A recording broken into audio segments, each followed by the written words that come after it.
Alright, so I would like to welcome all our media outlets today for being here today. Today, on the 15th of August, we are remembering 75 years of slavery in India upon the Sikhs, Christians, Dalits, Muslims, and other minorities.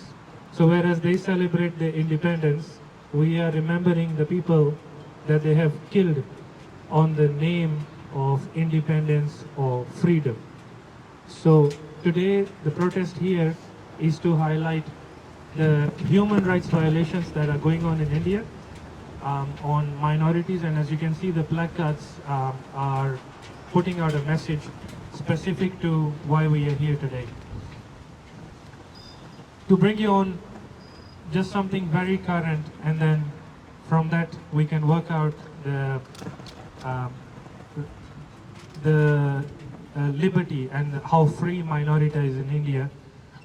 There was a government document issued about 2 weeks ago where the Indian government has asked all places of worship to display the national Indian flag on top of the places of worship. In this new, very low and out of character move, the Indian government is also urging everybody to display the tricolor flag on their houses. And the momentum that's going with this is that if you do not display the tricolor flag on your house, you're basically anti-national. Is the reason to declare our sovereignty, to declare our freedom. We today have our Nishan Sahibs here, the flag that was offered to us by our prophets, by our gurus, and the symbol that represents Sikh freedom. So after this document, various other issues have come forward.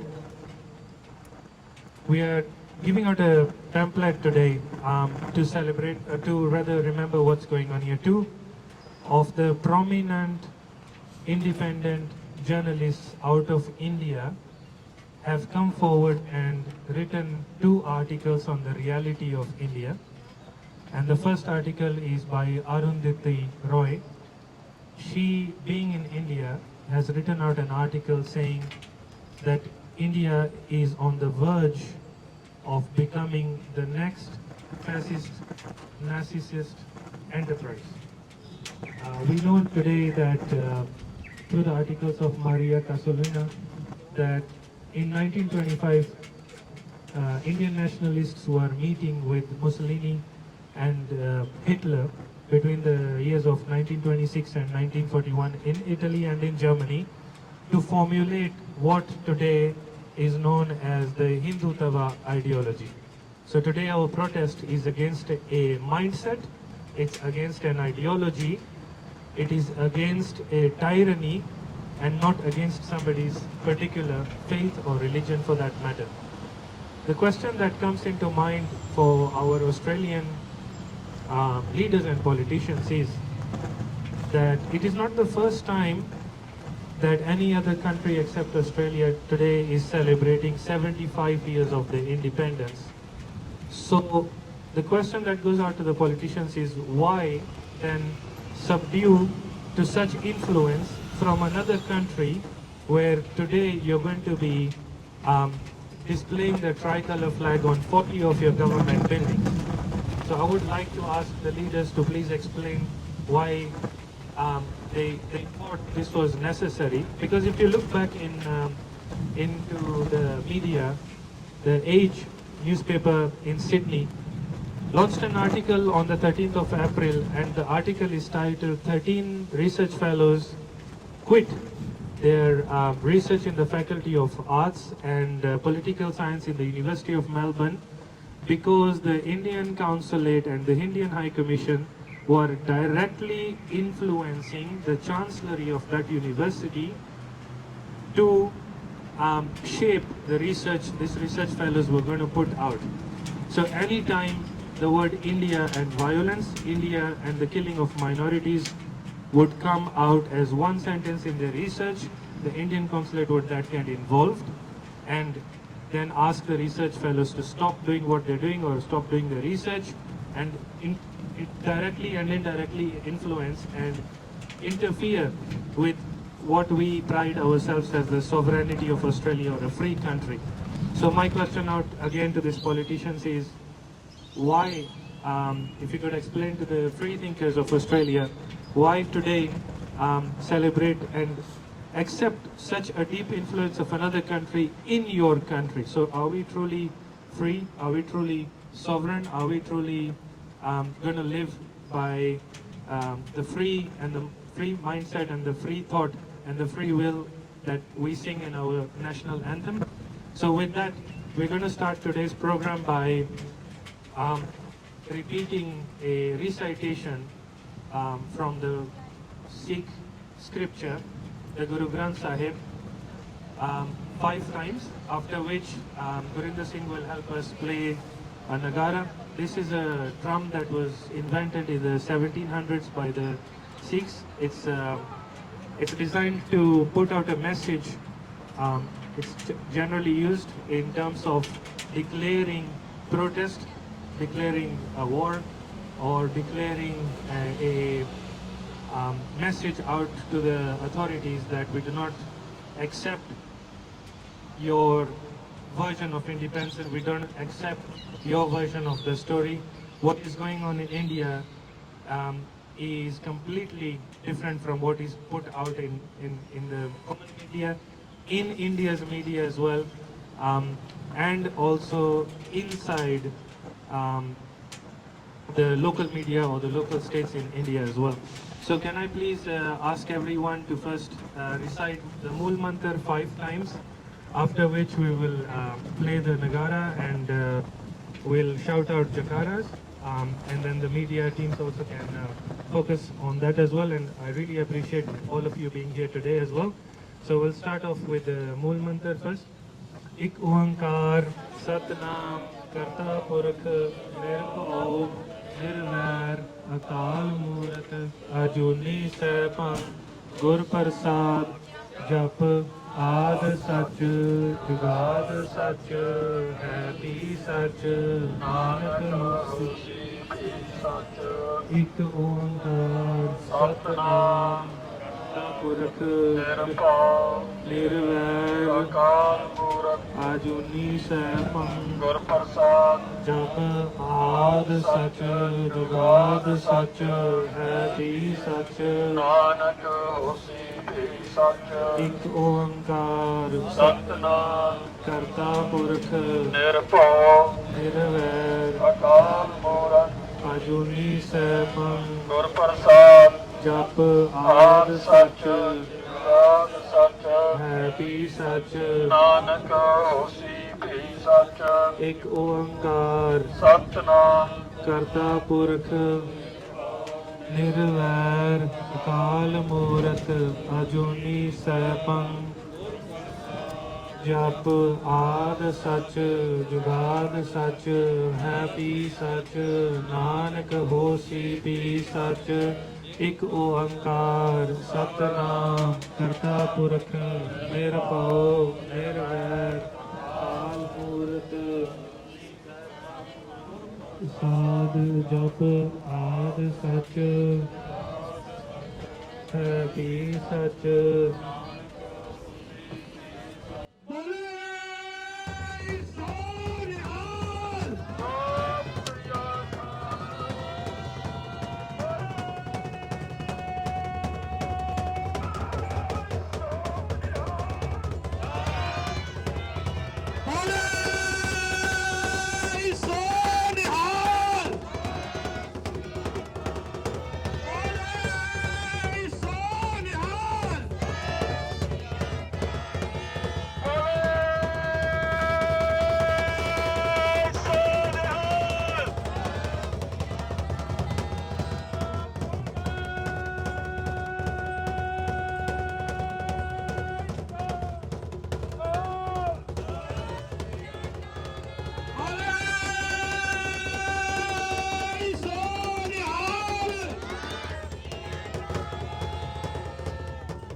you everyone.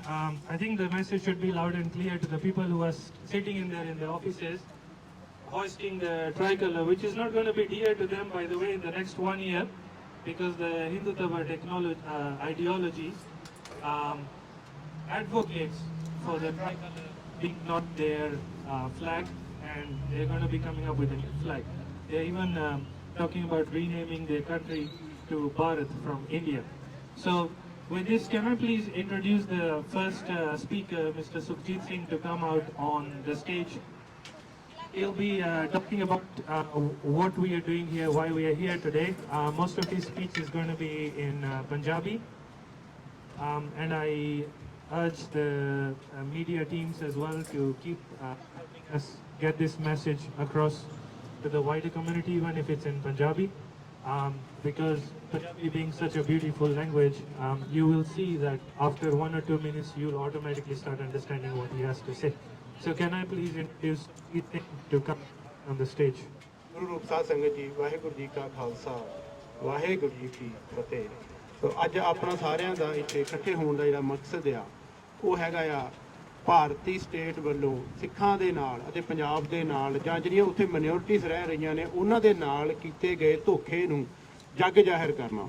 ਕਿਉਂਕਿ 1947 ਤੋਂ ਲੈ ਕੇ 2022 ਤੱਕ ਜਿਹੜੇ 75 ਸਾਲ ਨੇ ਉਸ ਦੇ ਵਿੱਚ ਸਿੱਖਾਂ ਦੇ ਨਾਲ ਤੇ ਮਾਈਨੋਰਿਟੀਜ਼ ਦੇ ਨਾਲ ਲਗਾਤਾਰ ਜਿਹੜਾ ਧੱਕਾ ਕੀਤਾ ਜਾ ਰਿਹਾ ਭਾਰਤੀ ਸਟੇਟ ਵੱਲੋਂ, ਉਸ ਨੂੰ ਹੁਣ ਜਿਹੜਾ ਸਮਾਂ ਆ ਉਹ ਦੁਨੀਆ ਦੇ ਸਾਹਮਣੇ ਰੱਖਣ ਦਾ ਆ। ਕਿਉਂਕਿ ਹਿੰਦੂਤਵਾ ਜਿਹੜੀ ਸਟੇਟ ਆ ਉਹ ਆਪਣੇ ਆਪ ਨੂੰ ਦੁਨੀਆ ਦੀ ਸਭ ਤੋਂ ਵੱਡੀ ਡੈਮੋਕ੍ਰੇਸੀ ਜਿਹੜੀ ਉਹ ਦੱਸਦੀ ਆ। ਪਰ ਦੇਖਿਆ ਜਾਵੇ ਤੇ ਉੱਥੇ 47 ਤੋਂ ਪਹਿਲਾਂ ਵੀ ਤੇ 47 ਤੋਂ ਬਾਅਦ ਵਿੱਚ ਵੀ ਕੁਝ ਚੰਦ ਬੰਦਿਆਂ ਦੇ ਹੱਥ ਦੇ ਵਿੱਚ ਹੀ ਸਾਰੀ ਜਿਹੜੀ ਤਾਕਤ ਆ ਉਹ ਹੈਗੀ ਆ। 1947 ਤੋਂ ਪਹਿਲਾਂ ਸਿੱਖਾਂ ਨੇ ਜਿਹੜੀਆਂ ਬਹਾਦਰੀ ਦਿਖਾਈ ਅੰਗਰੇਜ਼ਾਂ ਦੇ ਨਾਲ ਲੜ ਕੇ, ਉਹਦੇ ਵਾਸਤੇ ਜਿਹੜੇ ਨਹਿਰੂ ਵੱਲੋਂ ਜਾਂ ਭਾਰਤੀ ਉਸ ਸਮੇਂ ਦੀ ਜਿਹੜੀ ਸੌਫਟ ਸਟੇਟ ਸੀ ਉਹਦੇ ਵੱਲੋਂ ਜਿਹੜੇ ਵਾਅਦੇ ਕੀਤੇ ਗਏ ਉਹ ਅੱਜ ਤੱਕ ਕਦੀ ਵੀ ਨਿਭਾਏ ਨਹੀਂ ਗਏ। 1947 ਤੋਂ ਪਹਿਲਾਂ ਸਿੱਖਾਂ ਨੂੰ ਤੇ ਕਸ਼ਮੀਰੀਆਂ ਨੂੰ ਭਾਰਤ ਦਾ ਅੰਗ ਬਣਾਉਣ ਵਾਸਤੇ ਇਹ ਕਿਹਾ ਗਿਆ ਕਿ ਉੱਤਰ ਭਾਰਤ ਦੇ ਵਿੱਚ ਇੱਕ ਇਹੋ ਜਿਹਾ ਸੈਟਅਪ ਬਣਾਵਾਂਗੇ ਜਿੱਥੇ ਸਿੱਖ ਵੀ ਆਜ਼ਾਦੀ ਦਾ ਨਿੱਘ ਮਾਣ ਸਕਣਗੇ। ਪਰ 1947 ਤੋਂ ਬਾਅਦ ਜਦੋਂ ਸਿੱਖਾਂ ਨੇ ਆਪਣੇ ਵਾਅਦੇ ਯਾਦ ਕਰਾਏ ਤਾਂ ਉਦੋਂ ਜਿਹੜਾ ਨਹਿਰੂ ਸੀਗਾ ਉਹਨੇ ਕਿਹਾ ਸੀਗਾ ਵੀ ਹੁਣ ਜਿਹੜੇ ਹਾਲਾਤ ਉਹ ਬਦਲ ਚੁੱਕੇ ਨੇ। ਉਹਦਾ ਅੰਗਰੇਜ਼ੀ ਦੇ ਵਿੱਚ ਜਿਹੜੀ ਕੋਟੇਸ਼ਨ ਆ ਉਹ ਸੀਗੀ ਸਰਕਮਸਟੈਂਸਸ ਨਾਓ ਹੈਵ ਚੇਂਜ। ਪਰ 1947 ਤੋਂ ਪਹਿਲਾਂ ਉਹ ਕਹਿੰਦਾ ਸੀਗਾ I see no problem in the far north set up a state where Sikhs can also enjoy the glow of freedom। ਪਰ ਇਹ ਜਿਹੜੇ ਸਾਰੇ ਵਾਅਦੇ ਝੂਠੇ ਨਿਕਲੇ। ਉਸ ਤੋਂ ਬਾਅਦ ਵਿੱਚ ਲਗਾਤਾਰ ਹੁਣ ਤੱਕ ਸਿੱਖਾਂ ਨੂੰ ਜਿਹੜਾ ਉਹ ਦਬਾਇਆ ਜਾ ਰਿਹਾ। ਉਸ ਤੋਂ ਬਾਅਦ ਵਿੱਚ ਜਿਹੜੀਆਂ 5 ਚੀਜ਼ਾਂ ਕਿਸੇ ਵੀ ਖਿੱਤੇ ਨੂੰ ਖੁਸ਼ਹਾਲ ਕਰਨ ਵਾਸਤੇ ਹੁੰਦੀਆਂ ਨੇ ਉਹ 5 ਦੇ ਉੱਤੇ ਜਿਹੜਾ ਆ ਉਹ ਭਾਰਤੀ ਸਟੇਟ ਵੱਲੋਂ ਡਾਕਾ ਮਾਰਿਆ ਗਿਆ। ਉਹ ਜਿਹੜੀਆਂ 5 ਚੀਜ਼ਾਂ ਨੇ ਉਹ ਹੈਗੀਆਂ ਨੇ ਇਨਸਾਫ, ਉਪਯੋਗ, ਪਾਣੀ ਤੇ ਸੋਸ਼ਲ ਸਿਕਿਉਰਿਟੀ ਤੇ ਮੈਡੀਕਲ ਸਹੂਲਤਾਂ, ਜਿਹਨੂੰ ਚਾਣਕੀਆ ਕਹਿੰਦਾ ਆ ਰਾਜਾ ਧਨਿਕ ਨਦੀ ਸ਼ਤਰੂ ਵੈਦ। ਸਿੱਖਾਂ ਨੂੰ ਨਾ 1947 ਦਾ ਇਨਸਾਫ ਮਿਲਿਆ ਨਾ 1984 ਦਾ ਇਨਸਾਫ ਮਿਲਿਆ। ਤੇ ਜਿਹੜੀਆਂ ਬਾਕੀ ਘੱਟ ਗਿਣਤੀਆਂ ਨੇ 2002 ਦੇ ਵਿੱਚ ਮੁਸਲਮਾਨਾਂ ਦਾ ਕਤਲੇਆਮ ਹੋਇਆ ਗੁਜਰਾਤ ਦੇ ਵਿੱਚ, ਨਾ ਉਹਨਾਂ ਨੂੰ ਅੱਜ ਤੱਕ ਕਦੀ ਇਨਸਾਫ ਮਿਲਿਆ। ਤਾਂ ਸਿੱਖਾਂ ਦਾ ਇਨਸਾਫ ਖੋਇਆ ਗਿਆ ਪੰਜਾਬ ਨੂੰ ਦਬਾਉਣ ਵਾਸਤੇ, ਮਾਈਨੋਰਿਟੀਜ਼ ਨੂੰ ਦਬਾਉਣ ਵਾਸਤੇ। ਸਿੱਖਾਂ ਦੇ ਨਾਲ ਜਿਹੜਾ ਪਾਣੀ ਦਾ ਮਸਲਾ ਆ, ਹੁਣ ਜਿੱਦਾਂ SYL ਗਾਣਾ ਆਇਆ ਜਾਂ SYL ਲਹਿਰ ਦਾ ਮਸਲਾ ਆ, ਉਹ ਵੀ ਇੱਕ ਖਿੱਤੇ ਨੂੰ ਉਜਾੜਨ ਵਾਸਤੇ ਜਿਹੜਾ ਪਾਣੀ ਆ ਉਹਨੂੰ ਉੱਥੋਂ ਜਿਹੜਾ ਆ ਉਹ ਬਾਕੀ ਜਿਹੜੀਆਂ ਨੌਨ ਰਿਪੇਰੀਅਨ ਸਟੇਟਸ ਆ ਉਹਨਾਂ ਨੂੰ ਦਿੱਤਾ ਗਿਆ। ਜਿਹੜਾ ਉਪਯੋਗ ਆ ਉਹ ਖਤਮ ਕੀਤਾ ਗਿਆ। ਸਿੱਖਾਂ ਦੇ ਜਿਹੜੇ ਅਬੋਰ ਤੇ ਫਾਜ਼ਿਲਕਾ ਇਲਾਕਾ ਆ ਉਹ ਕਾਟਨ ਏਰੀਆਸ ਕਿਹਾ ਜਾਂਦਾ ਸੀਗਾ ਉਹਨੂੰ, ਪਰ ਉੱਥੋਂ ਜਿੰਨੀ ਵੀ ਕਪਾਹ ਆ ਉਹ ਸਾਰੀ ਚੁੱਕ ਕੇ ਇਲਾਹਾਬਾਦ ਵਿੱਚ ਲਿਆਂਦੀ ਗਈ, ਜਿਹਨੂੰ ਗੁਜਰਾਤ ਦਾ ਇੱਕ ਸ਼ਹਿਰ ਆ ਉਹਨੂੰ ਹੁਣ ਜਿਹੜੀ ਆ ਉਹ ਇੱਕ ਬਹੁਤ ਵੱਡੀ ਉੱਥੇ ਇੰਡਸਟਰੀਆਂ ਲੱਗੀਆਂ ਨੇ ਜਿਹਨੂੰ ਇਹ ਗੁਜਰਾਤ ਮਾਡਲ ਕਹਿੰਦੇ ਆ। ਉਹ ਗੁਜਰਾਤ ਮਾਡਲ ਵੀ ਪੰਜਾਬ ਨੂੰ ਲੁੱਟ ਕੇ ਬਣਾਇਆ ਹੋਇਆ ਵਾ। ਜਿਹੜਾ ਕਾਟਨ ਏਰੀਆ ਸੀ ਪੰਜਾਬ ਦਾ, ਉੱਥੋਂ ਉਪਯੋਗ ਵੀ ਖਤਮ ਕੀਤਾ ਗਿਆ। ਉੱਥੋਂ ਪੰਜਾਬ ਦੇ ਵਿੱਚ ਜਿਹੜੇ ਅੱਜ ਦੇ ਹਾਲਾਤ ਨੇ ਉਹਦੇ ਵਿੱਚ ਸੋਸ਼ਲ ਸਿਕਿਉਰਿਟੀ ਨਾਮ ਦੀ ਕੋਈ ਵੀ ਚੀਜ਼ ਨਹੀਂ ਹੈਗੀ। ਜਿਸ ਤਰ੍ਹਾਂ ਉੱਥੇ ਕਤਲੋਗਾਰਤ ਹੋ ਰਹੀ ਆ ਜਿਹੜੀ ਸਟੇਟ ਸਪੌਂਸਰਡ ਆ, ਇਹਦੇ ਵਿੱਚ ਕੋਈ ਸ਼ੱਕ ਨਹੀਂ ਹੈਗਾ ਕਿ ਉਹ ਕਤਲੇਆਮ ਕੌਣ ਕਰਵਾ ਰਿਹਾ ਵਾ ਪੰਜਾਬ ਦੀ ਨੌਜਵਾਨੀ ਦੇ, ਉਹ ਸਿੱਧਾ ਜਿਹੜਾ ਇੰਡੀਅਨ ਸਟੇਟ ਦਾ ਉਹਦੇ ਵਿੱਚ ਹੱਥ ਆ। ਉਸ ਤੋਂ ਬਾਅਦ ਵਿੱਚ ਜਿਹੜੀ ਮੈਡੀਕਲ ਸਹੂਲਤਾਂ ਆ ਉਹਦਾ ਵੀ ਆਪਾਂ ਨੂੰ ਪਤਾ ਹੈ ਵੀ ਕਿਵੇਂ ਜਿਹੜਾ ਇਹ ਸਾਰਾ ਕੁਝ ਖਤਮ ਕੀਤਾ ਗਿਆ। ਪੰਜਾਬ ਦਾ CM ਜਿਹੜਾ ਹੁਣ ਬਣਿਆ ਆ ਉਹ ਜਦੋਂ ਬਿਮਾਰ ਹੁੰਦਾ ਹੈ ਤਾਂ ਉਹਨੂੰ ਵੀ ਦਿੱਲੀ ਜਾਣਾ ਪੈਂਦਾ ਆ ਆਪਣਾ ਇਲਾਜ ਕਰਾਉਣ ਵਾਸਤੇ। ਕੋਈ ਇੱਕ ਸਮਾਂ ਸੀ ਗੁਰੂ ਹਰਿਰਾਏ ਸਾਹਿਬ ਜੀ ਦੇ ਸਮੇਂ ਤੇ ਜਦੋਂ ਹਿੰਦੁਸਤਾਨ ਦੇ ਬਾਦਸ਼ਾਹ ਦੇ ਪੁੱਤਰ ਦਾ ਇਲਾਜ ਹੋਣਾ ਸੀ ਉਹਨੂੰ ਪੰਜਾਬ ਆਉਣਾ ਪਿਆ ਸੀਗਾ। ਪਰ ਹੁਣ 1947 ਦੇ ਬਾਅਦ ਸਾਨੂੰ ਇਹੋ ਜਿਹਾ ਪੰਜਾਬ ਮਿਲਿਆ ਜਿਹਦੇ ਵਿੱਚ ਪੰਜਾਬ ਦੇ ਸੀਐਮ ਨੂੰ ਵੀ ਪੰਜਾਬ ਤੋਂ ਬਾਹਰ ਜਾਣਾ ਪੈਂਦਾ ਇਲਾਜ ਕਰਾਉਣ ਵਾਸਤੇ। ਇਹ ਜਿਹੜੀਆਂ 5 ਚੀਜ਼ਾਂ ਨੇ, ਰਾਜਾ, ਧਨਿਕ, ਨਦੀ, ਸ਼ਤਰੂ ਤੇ ਵੈਦ, ਇਹ 5 ਚੀਜ਼ਾਂ ਪੰਜਾਬ ਦੀਆਂ ਇਸ ਕਰਕੇ ਖੋਈਆਂ ਗਈਆਂ ਨੇ ਕਿ ਪੰਜਾਬ ਨੂੰ ਜਿਹੜਾ ਰਹਿਣ ਲਾਇਕ ਹੀ ਨਾ ਛੱਡਿਆ ਜਾਵੇ। ਜਿੱਥੇ ਸੋਸ਼ਲ ਸਿਕਿਉਰਿਟੀ ਨਹੀਂ ਉੱਥੇ ਕੋਈ ਰਹਿੰਦਾ ਨਹੀਂਗਾ। ਜਿਹੜਾ ਦੁਨੀਆ ਦਾ ਇਤਿਹਾਸ ਆ ਉਹਦੇ ਵਿੱਚ ਵੀ ਜੇ ਤੁਸੀਂ ਦੇਖੋ ਤਾਂ ਸੱਭਿਅਤਾਵਾਂ ਉੱਥੇ ਹੀ ਵੱਸਦੀਆਂ ਸੀ ਜਿੱਥੇ ਪਾਣੀ ਹੁੰਦਾ ਸੀ। ਜਿੱਥੇ ਪਾਣੀ ਨਹੀਂ ਹੈਗਾ ਉੱਥੇ ਸੱਭਿਅਤਾ ਕਦੀ ਵੱਸਦੀ ਨਹੀਂ ਸੀ ਹੁੰਦੀ। ਤੇ ਇਹ 5 ਚੀਜ਼ਾਂ ਦਾ ਜਿਹੜੀ ਲੁੱਟ ਆ ਉਹ ਦਿੱਲੀ ਦੀ ਜਿਹੜੀ ਸੈਂਟਰ ਸਰਕਾਰ ਆ ਉਹਦੇ ਵੱਲੋਂ ਲਗਾਤਾਰ ਕੀਤੀ ਜਾ ਰਹੀ ਆ। ਬਹੁਤ ਵਾਰ ਆਪਾਂ ਪੋਲੀਟੀਕਲ ਪਾਰਟੀਆਂ ਨੂੰ ਦੋਸ਼ ਦਿੰਨੇ ਆ, ਪਰ ਜਿਹੜੀ ਰੂਟ ਕੌਜ਼ ਆ ਉਹ ਸਟੇਟ ਆ, ਨਾ ਕਿ ਕੋਈ ਇੱਕ ਪੋਲੀਟੀਕਲ ਪਾਰਟੀ ਆ। ਕਿਉਂਕਿ ਜਿਹੜਾ ਰਵੱਈਆ ਆ ਕਾਂਗਰਸ ਦਾ ਉਹ ਬਿਲਕੁਲ ਹੀ ਉਹੀ ਰਵੱਈਆ ਬੀਜੇਪੀ ਦਾ ਆ ਤੇ ਬਿਲਕੁਲ ਉਹੀ ਰਵੱਈਆ ਜਿਹੜਾ ਪੰਜਾਬ ਪ੍ਰਤੀ ਆ ਉਹ ਹੋਣ ਵਾਲੇ ਜਿਹੜੇ ਨਵੇਂ ਆਏ ਆਮ ਆਦਮੀ ਪਾਰਟੀ ਦਾ ਵਾ। ਸੋ ਸਾਡੀ ਜਿਹੜੀ ਸਮਝ ਆ ਇਹ ਸਾਰੇ ਵਰਤਾਰੇ ਦੇ ਵਿੱਚ ਬਣੀ ਜਾਂ 75 ਸਾਲ ਦਾ ਜਿਹੜਾ ਇਤਿਹਾਸ ਆ ਉਹਦੇ ਵਿੱਚ ਇਹ ਆ ਵੀ ਜਿਹੜੀ ਕੋਈ ਇੱਕ ਪੋਲੀਟੀਕਲ ਪਾਰਟੀ ਨਹੀਂ ਹੈਗੀ ਜਿਹਦਾ ਇਹ ਸਾਰਾ ਹੈਗਾ। ਇਹ ਸਾਰਾ ਜਿਹੜਾ ਵਾ ਇੰਡੀਅਨ ਸਟੇਟ ਹੀ ਜਿਹੜੀ ਕਰਵਾ ਰਹੀ ਆ। 1947 ਤੋਂ ਪਹਿਲਾਂ ਵਿਸ਼ਵ ਯੁੱਧ ਦੇ ਵਿੱਚ ਸਭ ਤੋਂ ਵੱਧ ਜਿਹੜੇ ਸਿੱਖ ਜਿਹੜੇ ਉਹ ਸ਼ਹੀਦ ਹੁੰਦੇ ਨੇ। ਪਰ ਉਦੋਂ ਜਿਹੜੇ ਇਹਨਾਂ ਦੇ ਹਿੰਦੂ ਲੀਡਰਸ਼ਿਪ ਸੀਗੀ ਉਹਨਾਂ ਨੇ ਇੱਕ ਨਾਰਾ ਚਲਾਇਆ ਸੀਗਾ ਕਿ ਨਾ ਅਸੀਂ ਕੋਈ ਪੈਸਾ ਦੇਵਾਂਗੇ, ਨਾ ਆਪਣੀ ਕੋਈ ਨੌਜਵਾਨੀ ਹਕੂਮਤ ਨੂੰ ਦੇਵਾਂਗੇ, ਨਾ ਚੰਦਾ ਦੇਂਗੇ ਨਾ ਬੰਦਾ ਦੇਂਗੇ। ਇਹ ਇਹਨਾਂ ਦਾ ਇੱਕ ਨਾਰਾ ਹੁੰਦਾ ਸੀਗਾ। ਉਹ ਪਰ ਉਦੋਂ ਗਾਂਧੀ ਕਹਿੰਦਾ ਸੀਗਾ ਵੀ ਸਿੱਖਾਂ ਨੂੰ ਵੱਧ ਤੋਂ ਵੱਧ ਫੌਜ ਦੇ ਵਿੱਚ ਭਰਤੀ ਹੋਣਾ ਚਾਹੀਦਾ ਆ। ਕਿਉਂਕਿ ਜਿਹੜੇ ਸਿੱਖ ਸੀਗੇ ਉਹ ਲੜਨਾ ਜਾਣਦੇ ਸੀਗੇ ਤੇ ਉਹਨਾਂ ਦੇ ਨਾਲ ਜਿਹੜਾ ਧੋਖਾ ਕੀਤਾ ਗਿਆ ਉਹ 1947 ਤੋਂ ਕਿਤੇ ਪਹਿਲਾਂ ਦਾ ਸ਼ੁਰੂ ਹੋ ਗਿਆ ਸੀ। ਜਿਹੜਾ ਜੱਗ ਜ਼ਾਹਿਰ 1947 ਤੋਂ ਬਾਅਦ ਚ ਹੁੰਦਾ ਆ ਕੇ 1947 ਤੋਂ ਬਾਅਦ ਜਦੋਂ ਭਾਰਤ ਦੀ ਜਿਹੜੀ ਆਜ਼ਾਦੀ ਆ, ਜਿਹਨੂੰ ਇਹ ਭਾਰਤੀ ਆਜ਼ਾਦੀ ਕਹਿੰਦੇ ਆ, ਦਰਅਸਲ ਇਹ ਆਜ਼ਾਦੀ ਨਹੀਂ ਗੀ, ਇਹ ਟਰਾਂਸਫਰ ਆਫ ਪਾਵਰ ਆ। ਅੰਗਰੇਜ਼ ਹਕੂਮਤ ਨੇ ਜਿਹੜੀ ਪਾਵਰ ਹੈ ਆਪਣੀ ਉਹ ਟਰਾਂਸਫਰ ਕੀਤੀ ਹੈ ਹਿੰਦੂ ਹਕੂਮਤ ਨੂੰ। ਇਸ ਤੋਂ ਬਾਅਦ ਕਿ ਹੋਰ ਕੁਝ ਵੀ ਨਹੀਂ ਹੈਗਾ। ਹੁਣ ਜਿਹੜੀ ਇਹ ਹਿੰਦੂ ਲੀਡਰਸ਼ਿਪ ਆ ਉਹ ਧੱਕੇ ਨਾਲ ਇਹਨੂੰ ਆਜ਼ਾਦੀ ਦਿਹਾੜਾ ਬਣਾ ਰਹੀ ਆ। ਉਹ 20 25 ਰੁਪਈਆ ਦੇ ਝੰਡੇ ਵੇਚੇ ਜਾ ਰਹੇ ਨੇ। ਉਹ ਲੋਕ ਕਹਿੰਦੇ ਸਾਨੂੰ ਝੰਡੇ ਤੇ ਤੁਸੀਂ 20 ਰੁਪਏ ਦਾ ਵੇਚਤਾ ਪਰ ਸਾਡੇ ਕੋਲ ਘਰ ਹੀ ਹੈ ਨਹੀਂ, ਅਸੀਂ ਲਾਈਏ ਕਿੱਥੇ। ਇਹ ਜ਼ੋਰ ਪਾਇਆ ਜਾ ਰਿਹਾ ਸ਼ਹਿਰ ਦੇ ਜਿਹੜੇ ਪੋਸਟ ਆਫਿਸ ਆ, ਜਿਹੜੇ ਡੀਸੀ ਆ, ਵੀ ਤੁਸੀਂ ਝੰਡੇ ਵੇਚਣੇ ਆ। ਇਹ ਸਾਰਾ ਹੀ ਜਿਹੜਾ ਵਾ ਇਹ ਫੋਕਾ ਰਾਸ਼ਟਰਵਾਦ ਦਾ ਜਿਹੜਾ ਇਹਨਾਂ ਨੇ ਇੱਕ ਰਚਿਆ ਹੋਇਆ ਆ, ਇਹ ਸਾਰੀ ਉਹਦੀ ਹੀ ਖੇਡ ਆ ਕਿ ਹੁਣ ਕਿਉਂਕਿ ਇੰਡੀਅਨ ਸਟੇਟ ਇੰਨੀ ਕਮਜ਼ੋਰ ਹੋ ਚੁੱਕੀ ਆ ਕਿ ਉਹਦੇ ਪੱਲੇ ਹੁਣ ਕੁਝ ਵੀ ਨਹੀਂਗਾ। ਤੇ ਉਹਨਾਂ ਦਾ ਜਿਹੜਾ ਸੁਭਾਅ ਆ ਹਜ਼ਾਰਾਂ ਸਾਲਾਂ ਤੋਂ ਉਹਦੇ ਤਹਿਤ ਹੀ ਤੁਸੀਂ ਦੇਖੋ ਕਿ ਇੰਡੀਅਨ ਸਟੇਟ ਦਾ ਜਿੰਨੇ ਵੀ ਗਵਾਂਢੀ ਨੇ ਉਹ ਕਿਸੇ ਨਾਲ ਵੀ ਨਹੀਂ ਬਣਦੀ। ਚਾਈਨਾ ਨਾਲ ਇਹਨਾਂ ਦਾ ਰੌਲਾ ਚੱਲਦਾ, ਨੇਪਾਲ ਦੇ ਨਾਲ ਇਹਨਾਂ ਦਾ ਰੌਲਾ ਚੱਲਦਾ ਆ। ਵਿਦਨ ਇੰਡੀਆ ਤੋਂ ਬਾਹਰ ਜੇ ਆਪਾਂ ਗੱਲ ਕਰੀਏ ਸ੍ਰੀਲੰਕਾ, ਬੰਗਲਾਦੇਸ਼ ਤੇ ਪਾਕਿਸਤਾਨ ਦੇ ਨਾਲ ਵੀ ਇਹਨਾਂ ਦਾ ਰੌਲਾ ਚੱਲਦਾ। ਉਹ ਇਸੇ ਕਰਕੇ ਚੱਲਦਾ ਆ ਕਿ ਜਿਹੜਾ ਇਹਨਾਂ ਦਾ ਹਜ਼ਾਰਾਂ ਸਾਲਾਂ ਤੋਂ ਸੁਭਾਅ ਆ ਗੁਲਾਮੀ ਵਾਲਾ। ਕਿਉਂਕਿ ਜਿਹੜਾ ਗੁਲਾਮ ਮਨੁੱਖ ਹੁੰਦਾ ਆ ਜਾਂ ਗੁਲਾਮ ਬਿਰਤੀ ਹੁੰਦੀ ਆ ਉਹ ਜਾਂ ਗੁਲਾਮ ਬਣ ਕੇ ਰਹੇਗਾ ਜਾਂ ਉਹ ਦੂਜੇ ਨੂੰ ਗੁਲਾਮ ਬਣਾ ਕੇ ਰਹੇਗਾ। 1947 ਤੋਂ ਪਹਿਲਾਂ ਇਹ ਵੱਖ-ਵੱਖ ਹਕੂਮਤਾਂ ਦੇ ਗੁਲਾਮ ਬਣ ਕੇ ਰਹੇ ਨੇ। 1947 ਤੋਂ ਬਾਅਦ ਜਦੋਂ ਇਹਨਾਂ ਕੋਲ ਪਾਵਰ ਆਈ ਆ ਇਹ ਹੁਣ ਗੁਲਾਮ ਬਣਾ ਕੇ ਰੱਖਣਾ ਚਾਹੁੰਦੇ ਨੇ। 712 ਦੇ ਵਿੱਚ ਕਰੀਬ 2000 ਸਾਲ ਜਾਂ 1500 ਸਾਲ ਪਹਿਲਾਂ ਮੁਹੰਮਦ ਬਿਨ ਕਾਸਿਮ ਭਾਰਤ ਦੇ ਉੱਤੇ ਹਮਲਾ ਕਰਦਾ ਹੈ। ਉਹ ਬਹੁਤ ਥੋੜੀ ਫੌਜ ਲੈ ਕੇ ਆਇਆ ਸੀ ਤੇ ਲਗਭਗ ਉਹ ਹਾਰ ਚੁੱਕਿਆ ਸੀਗਾ ਜੰਗ ਦੇ ਵਿੱਚ ਰਾਜੇ ਦਾਹਰ ਦੇ ਕੋਲੋਂ। ਪਰ ਉਹਨੂੰ ਬ੍ਰਾਹਮਣਾਂ ਨੇ ਦੱਸਿਆ ਕਿ ਜਿਹੜੀ ਫੌਜ ਤੇਰੇ ਖਿਲਾਫ ਇੰਨੀ ਬਹਾਦਰੀ ਨਾਲ ਲੜ ਰਹੀ ਆ, ਇਹਨਾਂ ਦੀ ਲੜਨ ਦੀ ਜਿਹੜੀ ਸ਼ਕਤੀ ਆ ਉਹ ਦੇਵੀ ਦਾ ਜਿਹੜਾ ਮੰਦਿਰ ਹੈ ਪਿੱਛੇ ਉੱਥੇ ਜਿਹੜਾ ਝੰਡਾ ਲੱਗਿਆ ਹੋਇਆ ਉਹਦੇ ਵਿੱਚ ਆ। ਤੂੰ ਇਹ ਝੰਡਾ ਵੱਢ ਦੇ, ਇਹ ਫੌਜ ਭੱਜ ਜਾਏਗੀ। ਇਹ ਬ੍ਰਾਹਮਣਾਂ ਨੇ ਦੱਸਿਆ। ਤੇ ਇਹ ਗੱਲ ਕਿਸੇ ਸਿੱਖ ਇਤਿਹਾਸਕਾਰ ਜਾਂ ਹਿੰਦੂ ਇਤਿਹਾਸਕਾਰ ਮੁਸਲਮਾਨ ਇਤਿਹਾਸਕਾਰ ਨੇ ਨਹੀਂ ਲਿਖੀ। ਇੱਕ ਹਿੰਦੂ ਇਤਿਹਾਸਕਾਰ ਲਿਖ ਰਿਹਾ ਸੁਰਿੰਦਰ ਕੁਮਾਰ ਸ਼ਰਮਾ। ਉਹਦੀ ਕਿਤਾਬ ਆ ਹਿੰਦੂ ਇਤਿਹਾਸ ਹਾਰੋਂ ਕੀ ਦਾਸਤਾਨ। ਉਹ ਕਹਿੰਦਾ ਕਿ ਬਾਹਰੋਂ ਆਏ ਹਮਲਾਵਰਾਂ ਨੂੰ ਜਿੰਨੀਆਂ ਵੀ ਇਹ ਗੱਲਾਂ ਦੱਸੀਆਂ ਗਈਆਂ ਭਾਰਤ ਦੇ ਬਾਰੇ ਵੀ ਭਾਰਤ ਦੇ ਉੱਤੇ ਕਾਬਜ ਕਿਵੇਂ ਹੋ ਸਕਦਾ, ਬ੍ਰਾਹਮਣ ਨੇ ਦੱਸੀਆਂ। ਉਹ ਜਦੋਂ ਝੰਡਾ ਵਟਿਆ ਉਹ ਰਾਜੇ ਦਾਹਰ ਦੀ ਫੌਜ ਭੱਜ ਗਈ, ਰਾਜਾ ਦਾਹਰ ਮਾਰਿਆ ਗਿਆ ਤੇ ਮੁਹੰਮਦ ਬਿਨ ਕਾਸਿਮ ਜਿਹੜਾ ਕਿ 18 ਸਾਲ ਦਾ ਸੀਗਾ 712 ਦੇ ਵਿੱਚ ਉਹ ਭਾਰਤ ਨੂੰ ਬਹੁਤ ਵੱਡੇ ਪੱਧਰ ਉੱਤੇ ਲੁੱਟ ਕੇ ਵਾਪਸ ਚਲੇ ਗਿਆ। ਉੱਥੋਂ ਇਹਨਾਂ ਦੀ ਇੱਕ ਜਿਹੜੀ ਇਸਲਾਮਿਕ ਗੁਲਾਮੀ ਇਹਨਾਂ ਨੇ ਝੱਲੀ ਆ ਕਰੀਬ 2000 ਸਾਲ ਦੀ, ਉਹ ਉੱਥੋਂ ਸ਼ੁਰੂ ਹੁੰਦੀ ਹੈ। 1500 ਸਾਲ ਦੀ ਉੱਥੋਂ ਸ਼ੁਰੂ ਹੋਈ ਆ ਮੁਹੰਮਦ ਬਿਨ ਕਾਸਿਮ ਤੋਂ।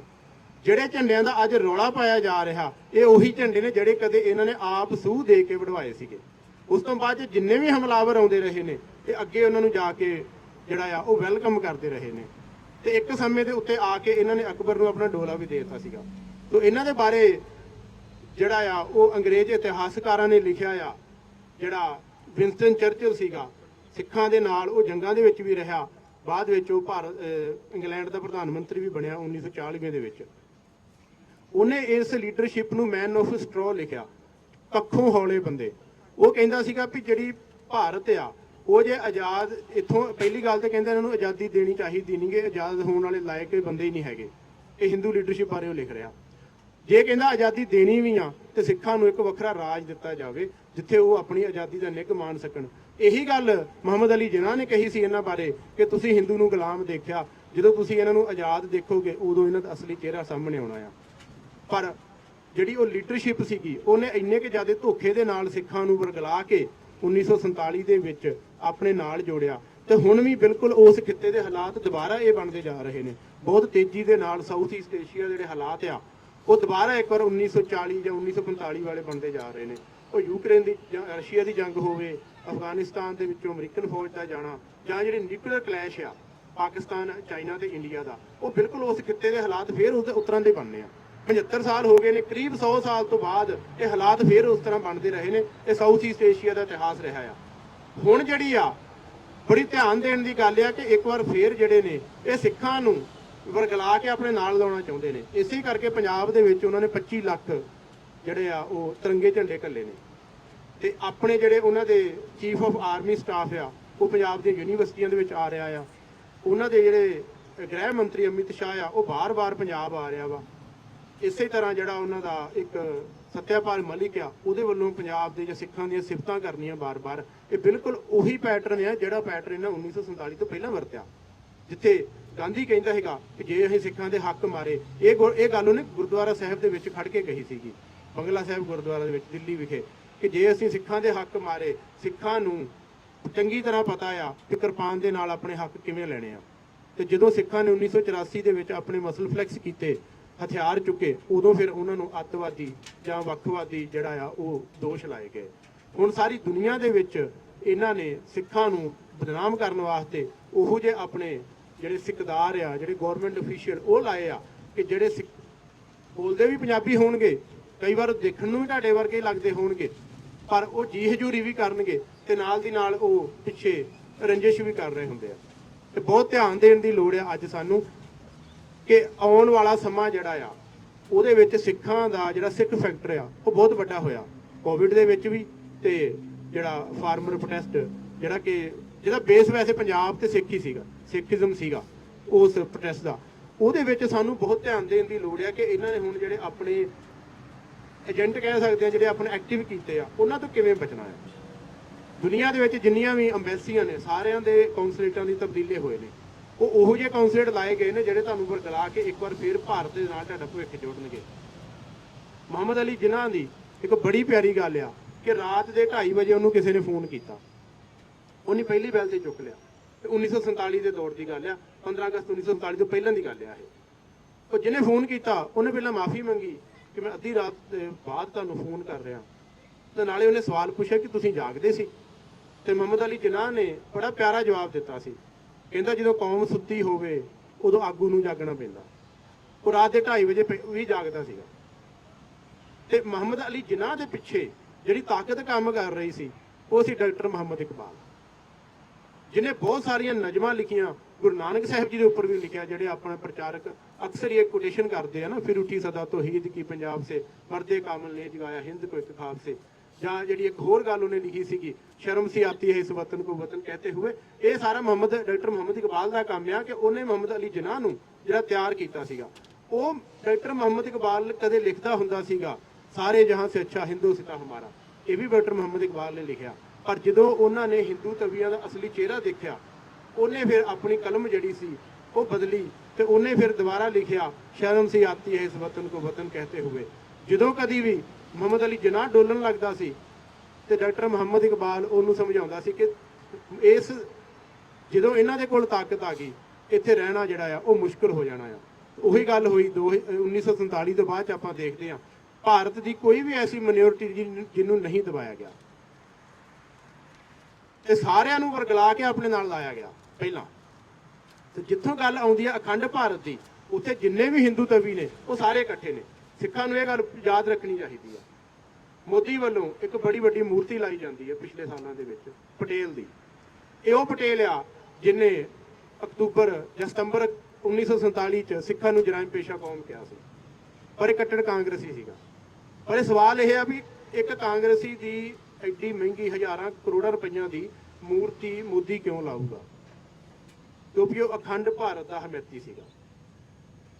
ਉਹਨੇ ਜੂਨਾਗੜ੍ਹ ਰਿਆਸਤ ਨੂੰ ਭਾਰਤ ਦੇ ਨਾਲ ਮਿਲਾਇਆ, ਜਿਹੜੀ ਜੂਨਾਗੜ੍ਹ ਰਿਆਸਤ ਗੁਜਰਾਤ ਦੇ ਵਿੱਚ ਹੈ ਤੇ ਉਹ ਪਾਕਿਸਤਾਨ ਨਾਲ ਜਾਣਾ ਚਾਹੁੰਦੇ ਸੀ।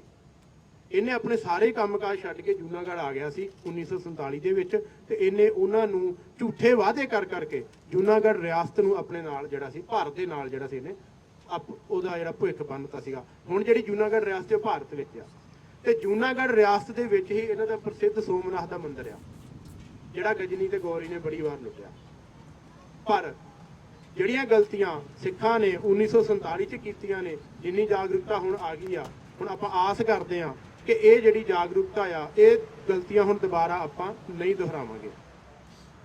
ਜਿਹੜੇ ਹੁਣ ਸਿੱਖੀ ਭੇਸ ਦੇ ਵਿੱਚ ਉਹ ਬੰਦੇ ਨੇ ਜਿਹੜੇ ਅੱਜ ਵੀ ਭਾਰਤੀ ਸਟੇਟ ਦੇ ਹਮੈਤੀ ਨੇ, ਉਹ ਉਦੋਂ ਵੀ ਹੈਗੇ ਸੀਗੇ ਤੇ ਅੱਜ ਵੀ ਹੈਗੇ ਆ ਤੇ ਸਦਾ ਹੀ ਰਹਿਣੇ ਆ। ਪਰ ਉਹਨਾਂ ਨੂੰ ਇਹ ਨਹੀਂ ਪਤਾ ਕਿ ਉਹਨਾਂ ਦੇ ਜਦੋਂ ਸਿੱਖ ਕਤਲੇਆਮ ਹੁੰਦੇ ਨੇ, ਸਭ ਤੋਂ ਪਹਿਲਾਂ ਉਹ ਬੰਦੇ ਟਾਰਗੇਟ ਕੀਤੇ ਜਾਂਦੇ ਨੇ। ਦਿੱਲੀ ਸਿੱਖ ਕਤਲੇਆਮ ਦੇ ਵਿੱਚ ਸਭ ਤੋਂ ਪਹਿਲਾਂ ਉਹ ਬੰਦੇ ਟਾਰਗੇਟ ਕੀਤੇ ਗਏ ਜਿਹੜੇ ਇੰਡੀਅਨ ਸਟੇਟ ਦੇ ਨਾਲ ਹਮੈਤੀ ਸੀਗੇ। ਉਹਨਾਂ ਦੇ ਵਿੱਚੋਂ ਚਰਨਜੀਤ ਸਿੰਘ ਕੋਕਾ ਕੋਲੇ ਵਾਲਾ ਸੀਗਾ, ਜਾਂ ਜਿਹੜੇ ਸੀਗੇ ਗੁਰਦੇਵ ਸਿੰਘ ਗਰੇਵਾਲ ਜਿਹੜਾ ਕਿ ਕਾਂਗਰਸ ਦਾ ਹੀ ਇੱਕ ਵਿਧਾਇਕ ਸੀਗਾ। ਸਭ ਤੋਂ ਪਹਿਲਾਂ ਹਮਲੇ ਉਹਨਾਂ ਦੇ ਘਰਾਂ ਤੇ ਹੋਏ, ਫਿਰ ਹਮਲੇ ਗੁਰੂ ਸਾਹਿਬ ਦੇ ਘਰਾਂ ਦੇ ਉੱਤੇ, ਗੁਰੂ ਘਰ ਦੇ ਉੱਤੇ ਹੋਏ, ਤੇ ਗੁਰੂ ਘਰ ਦੇ ਜਿਹੜੇ ਸੀਗੇ ਸੈਕਟਰੀ ਸੀਗੇ, ਪ੍ਰਧਾਨ ਸੀਗੇ, ਉਹਨਾਂ ਦੇ ਉੱਤੇ ਸਭ ਤੋਂ ਪਹਿਲੇ ਹਮਲੇ ਹੋਏ। ਇਹ ਗੱਲ ਇਸ ਅੱਜ ਦੀ ਜਿਹੜੀ ਸਿੱਖ ਲੀਡਰਸ਼ਿਪ ਹੈ, ਜਿਹੜੇ ਲੀਡਰਸ਼ਿਪ ਆਪਣੇ ਬਣਨਾ ਚਾਹੁੰਦੇ ਨੇ, ਇਹ ਉਹਨਾਂ ਨੂੰ ਗੱਲ ਯਾਦ ਰੱਖਣੀ ਚਾਹੀਦੀ ਹੈ ਕਿ ਤੁਸੀਂ ਇੰਡੀਅਨ ਸਟੇਟ ਨਾਲ ਆਪਣਾ ਕੀ ਰਿਸ਼ਤਾ ਰੱਖਣਾ ਹੈ। ਕਿ ਸਭ ਤੋਂ ਪਹਿਲਾਂ ਜਦੋਂ ਵੀ ਇਹ ਹੋਣਾ ਆ, ਜੀਨੋਸਾਈਡ ਹੋਣਾ ਆ, ਸਭ ਤੋਂ ਪਹਿਲਾਂ ਤੁਹਾਨੂੰ ਟਾਰਗੇਟ ਕਰਨਾ ਹੈ। ਤਾਂ ਇਸ ਵੇਲੇ ਇੰਡੀਅਨ ਸਟੇਟ ਦਾ ਜਿਹੜਾ ਸਭ ਤੋਂ ਵੱਧ ਜ਼ੋਰ ਲੱਗਿਆ ਹੋਇਆ ਕਿ ਸਿੱਖਾਂ ਨੂੰ ਅਸੀਂ ਆਪਣੇ ਨਾਲ ਵੱਧ ਤੋਂ ਵੱਧ ਜੋੜ ਕੇ ਰੱਖੀਏ, ਕਿਉਂਕਿ ਉਹਨਾਂ ਨੂੰ ਪਤਾ ਆ ਕਿ ਜੰਮੂ ਤੋਂ ਲੈ ਕੇ ਕੰਨਿਆ ਕੁਮਾਰੀ ਤੱਕ ਤੇ ਗੁਜਰਾਤ ਤੋਂ ਲੈ ਕੇ ਅਸਾਮ ਤੱਕ ਬਹੁਤ ਸਾਰੀਆਂ ਐਸੀਆਂ ਸਟੇਟਾਂ ਨੇ ਜਿਹੜੀਆਂ ਭਾਰਤ ਤੋਂ ਖਹਿੜਾ ਛਡਾਉਣਾ ਚਾਹੁੰਦੀਆਂ ਨੇ। ਪਰ ਉਹਨਾਂ ਦੇ ਵਿੱਚ ਇੰਨੀ ਹਿੰਮਤ ਨਹੀਂ ਹੈਗੀ ਕਿ ਉਹ ਉੱਠ ਕੇ ਵਿਦਰੋਹ ਕਰ ਦੇਣ। ਉਹ ਸਿੱਖਾਂ ਵੱਲ ਦੇਖ ਰਹੇ ਨੇ ਕਿ ਜੇ ਸਿੱਖ ਵਿਦਰੋਹ ਕਰਨਗੇ ਤੇ ਫਿਰ ਉਹ ਵਿਦਰੋਹ ਕਰਨਗੇ, ਜੇ ਸਿੱਖਾਂ ਨੇ ਵਿਦਰੋਹ ਨਹੀਂ ਕੀਤਾ ਤੇ ਫਿਰ ਉਹ ਵੀ ਜਿਹੜੇ ਨੇ ਉਹ ਗੁਲਾਮੀ ਜਿਹੜੀ ਆ ਉਹ ਚੁੱਪ ਕਰਕੇ ਚੱਲੀ ਜਾਣ ਰਹੇ ਨੇ, ਤੇ ਹਜ਼ਾਰਾਂ ਸਾਲਾਂ ਤੋਂ ਚੱਲਦੇ ਆ ਰਹੇ ਨੇ।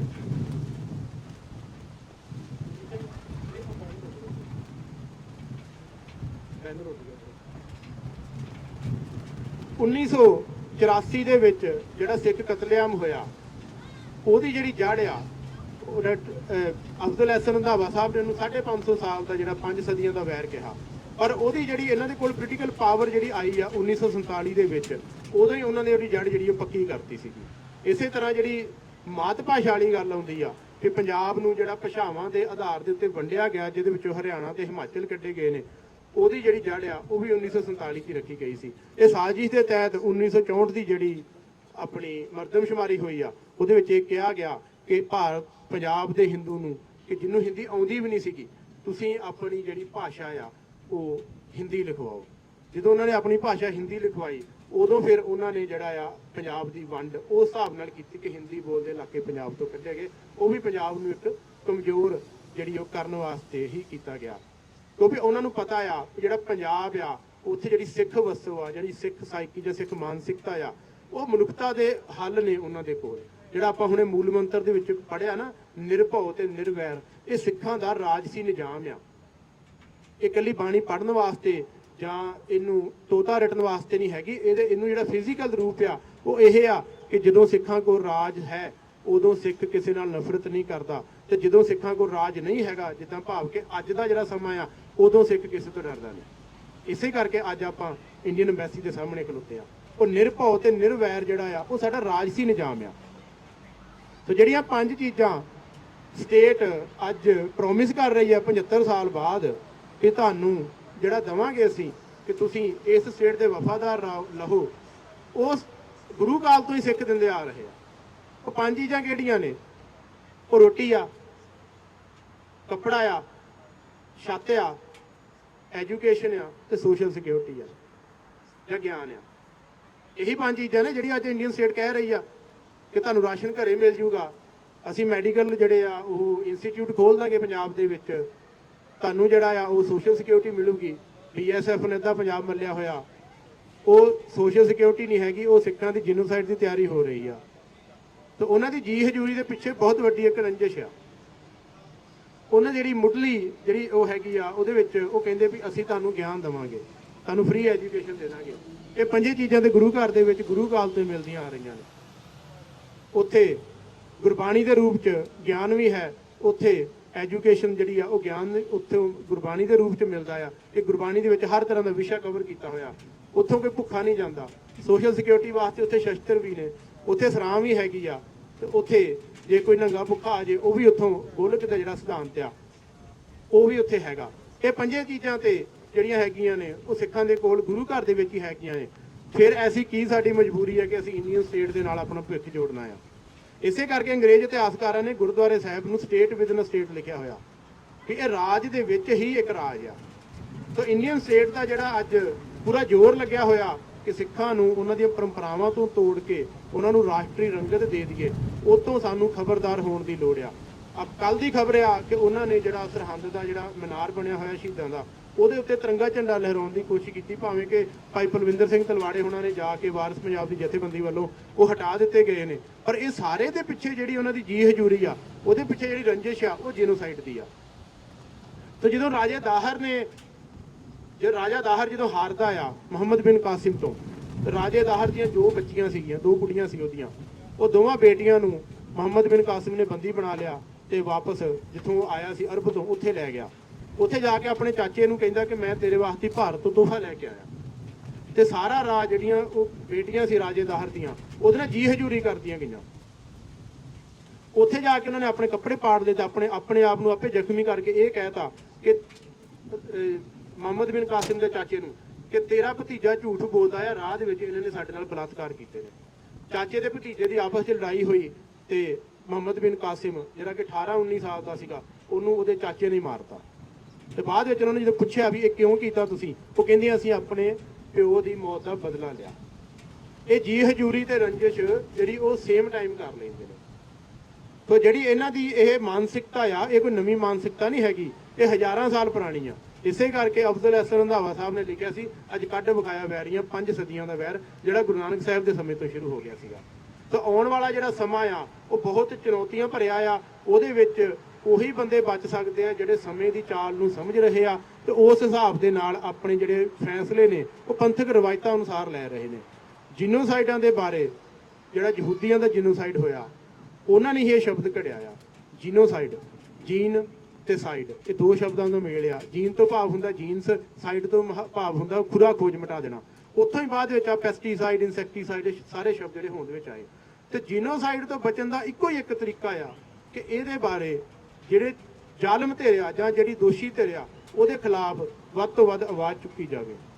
ਜਿੰਨਾ ਚੁੱਪ ਰਹੋਗੇ ਓਨਾ ਹੀ ਤੁਹਾਡਾ ਜੀਨੋਸਾਈਡ ਹੋਣਾ। ਇਹ ਬਿੱਪਰ ਦੀ ਵੀ ਇਹੀ ਮਾਨਸਿਕਤਾ ਆ, ਜਿਹੜਾ ਚੁੱਪ ਰਹਿੰਦਾ ਆ ਇਹ ਉਹਦੇ ਗਲ ਨੂੰ ਪੈਂਦੇ ਨੇ, ਜਿਹੜਾ ਇਹਨਾਂ ਨੂੰ ਅੱਗੇ ਅੱਖਾਂ ਕੱਢਦਾ ਆ ਇਹ ਉਹਦੇ ਪੈਰਾਂ ਨੂੰ ਪੈਂਦੇ ਨੇ। ਇਹਦੀ ਉਦਾਹਰਣ ਜਿਹੜੀ ਆ ਉਹ ਲਗਾਤਾਰ ਆਪਾਂ ਦੇਖਦੇ ਆ, ਚਾਈਨਾ, ਇੰਡੀਆ ਤੇ ਪਾਕਿਸਤਾਨ ਦਾ ਜਿਹੜਾ ਕੌਨਫਲਿਕਟ ਆ, ਇਹ ਹਮੇਸ਼ਾ ਜਦੋਂ ਵੀ ਕੋਈ ਕੁਝ ਹੁੰਦਾ ਆ, ਸਾਰੀ ਗੱਲ ਇਹ ਬਲੇਮ ਪਾਕਿਸਤਾਨ ਨੂੰ ਕਰਦੇ ਆ, ਚਾਈਨਾ ਨੂੰ ਨਹੀਂ ਕਰਨਗੇ। ਕਿਉਂਕਿ ਇਹਨਾਂ ਨੂੰ ਪਤਾ ਆ, ਉਹਨਾਂ ਨੇ ਦੱਸ ਦੇਣਾ ਕਿ ਅਸਲੀ ਜਿਹੜਾ ਏਸ਼ੀਆ ਦੇ ਵਿੱਚ ਕੌਣ ਸੁਪਰ ਪਾਵਰ ਆ। ਉਹ ਜਿੰਨੀਆਂ ਵੀ ਪੰਜਾਬ, ਇੰਡੀਆ ਦੇ ਵਿੱਚ ਜਿੰਨੀਆਂ ਵੀ ਗਲਤ ਹੁੰਦਾ, ਕੁਝ ਖਰਾਬੀਆਂ ਹੁੰਦੀਆਂ ਜਿਹੜੇ ਕਿ ਆਪ ਹੀ ਕਰਾਉਂਦੇ ਨੇ, ਉਹਦਾ ਜਿਹੜਾ ਜਿੰਨੀਆਂ ਵੀ ਇਹ ਬਲੇਮ ਗੇਮ ਆ, ਉਹ ਸਾਰੀ ਬਲੇਮ ਗੇਮ ਪਾਕਿਸਤਾਨ ਨੂੰ ਜਾਂਦੀ ਆ। ਕਿ ਇਹਨਾਂ ਨੂੰ ਲੱਗਦਾ ਕਿ ਉਹ ਮਾੜਾ ਆ, ਉਹਨਾਂ ਦੀ ਗਿਣਤੀ ਘੱਟ ਆ, ਉਹਦੇ ਪਿੱਛੇ ਸੁਪਰ ਪਾਵਰਾਂ ਘੱਟ ਨੇ। ਕਦੀ ਵੀ ਚਾਈਨਾ ਨੂੰ ਬਲੇਮ ਨਹੀਂ ਕਰਦੇ। ਇਹ ਹੁਣ ਸਿੱਖਾਂ ਨੇ ਦੇਖਣਾ ਆ ਕਿ ਇਹ ਚੁੱਪ ਰਹਿਣਾ ਆ, ਚੁੱਪ ਰਹਿ ਕੇ ਇਹਨਾਂ ਦੀ ਗੁਲਾਮੀ ਸਹਿਣੀ ਆ ਕਿ ਇਹਨਾਂ ਦਾ ਜਿਹੜਾ ਉਹ ਪ੍ਰੈਸ ਜਿਹੜਾ ਹੈਕ ਕਰ ਰਹੇ ਨੇ, ਇਹਨਾਂ ਦੇ ਖਿਲਾਫ ਬੋਲ ਕੇ ਆਪਣੇ ਆਪ ਨੂੰ, ਜਿਹੜੀ ਗੁਰੂ ਪਾਤਸ਼ਾਹ ਨੇ ਸਾਨੂੰ ਆਜ਼ਾਦ ਵਿਚਰਨ ਦੀ ਇੱਕ 52 ਹੁਕਮਾਂ ਦੇ ਵਿੱਚ ਕਿਹੜਾ ਹੁਕਮ ਹੈ ਵੀ ਸਿੱਖ ਨੇ ਆਜ਼ਾਦ ਵਿਚਰਨਾ ਆ, ਉਹ ਹੁਕਮਾਂ ਦੇ ਉੱਤੇ ਪਹਿਰਾ ਦੇਣਾ ਆ। ਜਦੋਂ ਗੁਰੂ ਸਾਹਿਬਾਂ ਦੇ ਹੁਕਮਾਂ ਤੇ ਪਹਿਰਾ ਦੇਵਾਂਗੇ, ਉਹ ਗੁਰੂ ਸਾਹਿਬ ਆਪ ਅੰਗ ਸੰਗ ਸਹਾਈ ਹੋਣਗੇ। ਜਦੋਂ ਵਿਪਰਨ ਕੀ ਰੀਤ ਜਾਵਾਂਗੇ ਤੇ ਫਿਰ ਗੁਰੂ ਸਾਹਿਬ ਨੇ ਵੀ ਆਪਣੀ ਕਿਰਪਾ ਜਿਹੜੀ ਉਹ ਨਹੀਂ ਦਿਖਾਉਣੀ। ਗੁਰੂ ਸਾਹਿਬ ਜੀ ਦਾ ਇੱਕ ਬਹੁਤ ਹੀ ਪਿਆਰਾ ਸ਼ਬਦ ਆ ਗੌਰਮੈਂਟ ਅਫੀਸ਼ੀਅਲ ਦੇ ਪਰਥਾਏ, ਉਹ ਕਹਿੰਦੇ ਹਿਰਨਾਂ ਬਾਜਾਂ ਤੇ ਸਿਕਦਾਰਾਂ। ਹਿਰਨ, ਬਾਜ ਤੇ ਸਿਕਦਾਰ ਭਾਵ ਕਿ ਗੌਰਮੈਂਟ ਅਫੀਸ਼ੀਅਲ, ਇਹ ਕਹਿੰਦੇ ਬਹੁਤ ਟ੍ਰੇਨਡ ਹੁੰਦੇ ਆ। ਹਰਨਾਂ ਬਾਜਾਂ ਤੇ ਸਿਕਦਾਰਾਂ ਇਹਨਾਂ ਪੜਿਆ ਨਾਓ, ਫਾਂਦੀ ਲੱਗੀ ਜਾਤ ਫਾਇਨ ਆਗੇ ਨਹੀਂ ਥਾਓ, ਪਹਿਲੋਤੇ ਜੜ ਅੰਦਰ ਜੰਮੇ ਉੱਪਰ ਹੋਵੇ ਛਾਓ, ਰਾਜਾ ਸ਼ੀਨ ਮੁਕੱਦਮ ਕੁੱਤੇ ਜਾਈ ਜਗਾਵਣ ਬੈਠੇ ਸੁੱਤੇ ਚਾਕਰ ਨਹੰਦਾ ਪਾਏ ਨਕਾਓ ਰਤ ਪਿੱਤ ਕੁੱਤਿਓ ਚੱਟ ਜਾਓ ਜਿੱਥੇ ਜੀਆਂ ਹੋਸੀ ਸਾਰ ਨੱਕ ਵੱਢ ਲਾਇਬਤਾਰ। ਕਹਿੰਦੇ ਜਿੱਥੇ ਤੁਹਾਡਾ ਅਸਲੀ ਨਿਬੇੜਾ ਹੋਣਾ ਸੱਚੀ ਦਰਗਾਹ ਦੇ ਵਿੱਚ ਉੱਥੇ ਉਹ ਨੱਕ ਵੱਢੇ ਹੋਣਗੇ। ਸੋ ਸਿੱਖੀ ਦੇ ਭੇਸ ਦੇ ਵਿੱਚ ਅੱਜ ਜਿਹੜੇ ਲਕੀਰ ਦੇ ਉਸ ਪਾਸੇ ਖਲੋਤੇ ਆ, ਜਿਹੜੀ ਲਕੀਰ 1984 ਦੇ ਵਿੱਚ ਖਿੱਚੀ ਗਈ ਸੀਗੀ, ਉਹਨਾਂ ਦੇ ਨੱਕ ਵੱਢੇ ਹੀ ਹੋਣੇ ਆ। ਉਹ ਭੇਖ ਜਿੱਦਾਂ ਦਾ ਮਰਜ਼ੀ ਬਣਾ ਲੈਣ। ਇਹਦੇ ਸੰਗਤ ਇਤਿਹਾਸ ਤੋਂ ਜਾਣੂ ਆ, ਗੁਰੂ ਗੋਬਿੰਦ ਸਿੰਘ ਜੀ ਮਹਾਰਾਜ ਦੀ ਸਾਖੀ ਆ, ਸ਼ੇਰ ਦੇ ਉੱਤੇ ਖੱਲ ਜਿਹੜੀ ਆ ਸ਼ੇਰ ਦੀ ਖੱਲ ਖੋਤੇ ਦੇ ਉੱਤੇ ਪਾਉਣ ਵਾਲੀ, ਉਹ ਖੈਰ ਤੁਸੀਂ ਸਾਰੇ ਉਸ ਜਿਹੜੀ ਸਾਖੀ ਤੋਂ ਜਾਣੂ ਆ। ਉਹ ਅੱਜ ਆ 15 ਅਗਸਤ ਵਾਲੇ ਇਹਨਾਂ ਦਿਨਾਂ ਦੇ ਵਿੱਚ ਉਹ ਬੰਦੇ ਬਹੁਤ ਜਿਹੜੇ ਨੇ ਉਹ ਸਾਹਮਣੇ ਆ ਜਾਂਦੇ ਨੇ, ਉਹਨਾਂ ਦੀ ਖੱਲ ਲੈ ਜਾਂਦੀ ਆ ਤੇ ਅਸਲੀ ਜਿਹੜਾ ਉਹਨਾਂ ਦਾ ਰੂਪ ਆ ਉਹ ਸਾਹਮਣੇ ਆ ਜਾਂਦਾ ਆ। ਪਰ ਸੱਚੀ ਦਰਗਾਹ ਦੇ ਵਿੱਚ ਉਹਨਾਂ ਦੇ ਜਿਹੜੇ ਉਹ ਨੱਕ ਵੱਢੇ ਹੋਣੇ ਆ। ਵਾਹਿਗੁਰੂ ਜੀ ਕਾ ਖਾਲਸਾ, ਵਾਹਿਗੁਰੂ ਜੀ ਕੀ ਫਤਿਹ।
Our demands here from the Sikh community representing other minorities, the Christians, Muslims, Dalits and other minorities in India, that our demands are within the UN Charter of Freedom, within the Australian policies on freedom, and also within the international law of freedom. I ask everyone that is here today to beware of agents who act like they are standing up for the human rights, agent provocateurs, but in fact they are in support of the Indian state. So can I please ask Mr. Jagdeep Singh to come up on the stage next, and before he comes I'll ask the Gurinder Singh to go play the Nagara for a few more minutes, and then Mr. Jagdeep Singh.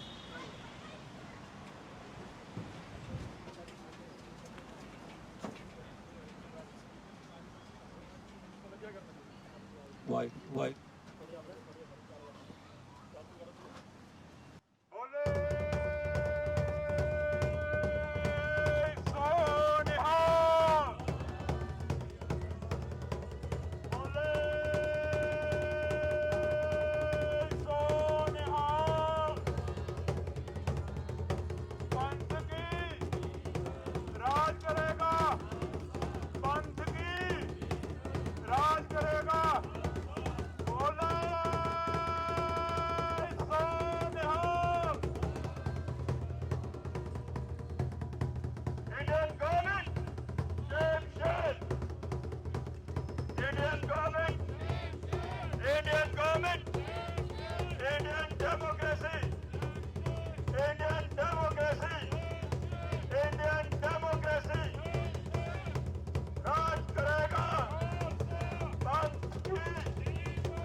ਪਿਆਰੀ ਸਾਧ ਸੰਗਤ ਜੀ, ਵਾਹਿਗੁਰੂ ਜੀ ਕਾ ਖਾਲਸਾ, ਵਾਹਿਗੁਰੂ ਜੀ ਕੀ ਫਤਿਹ।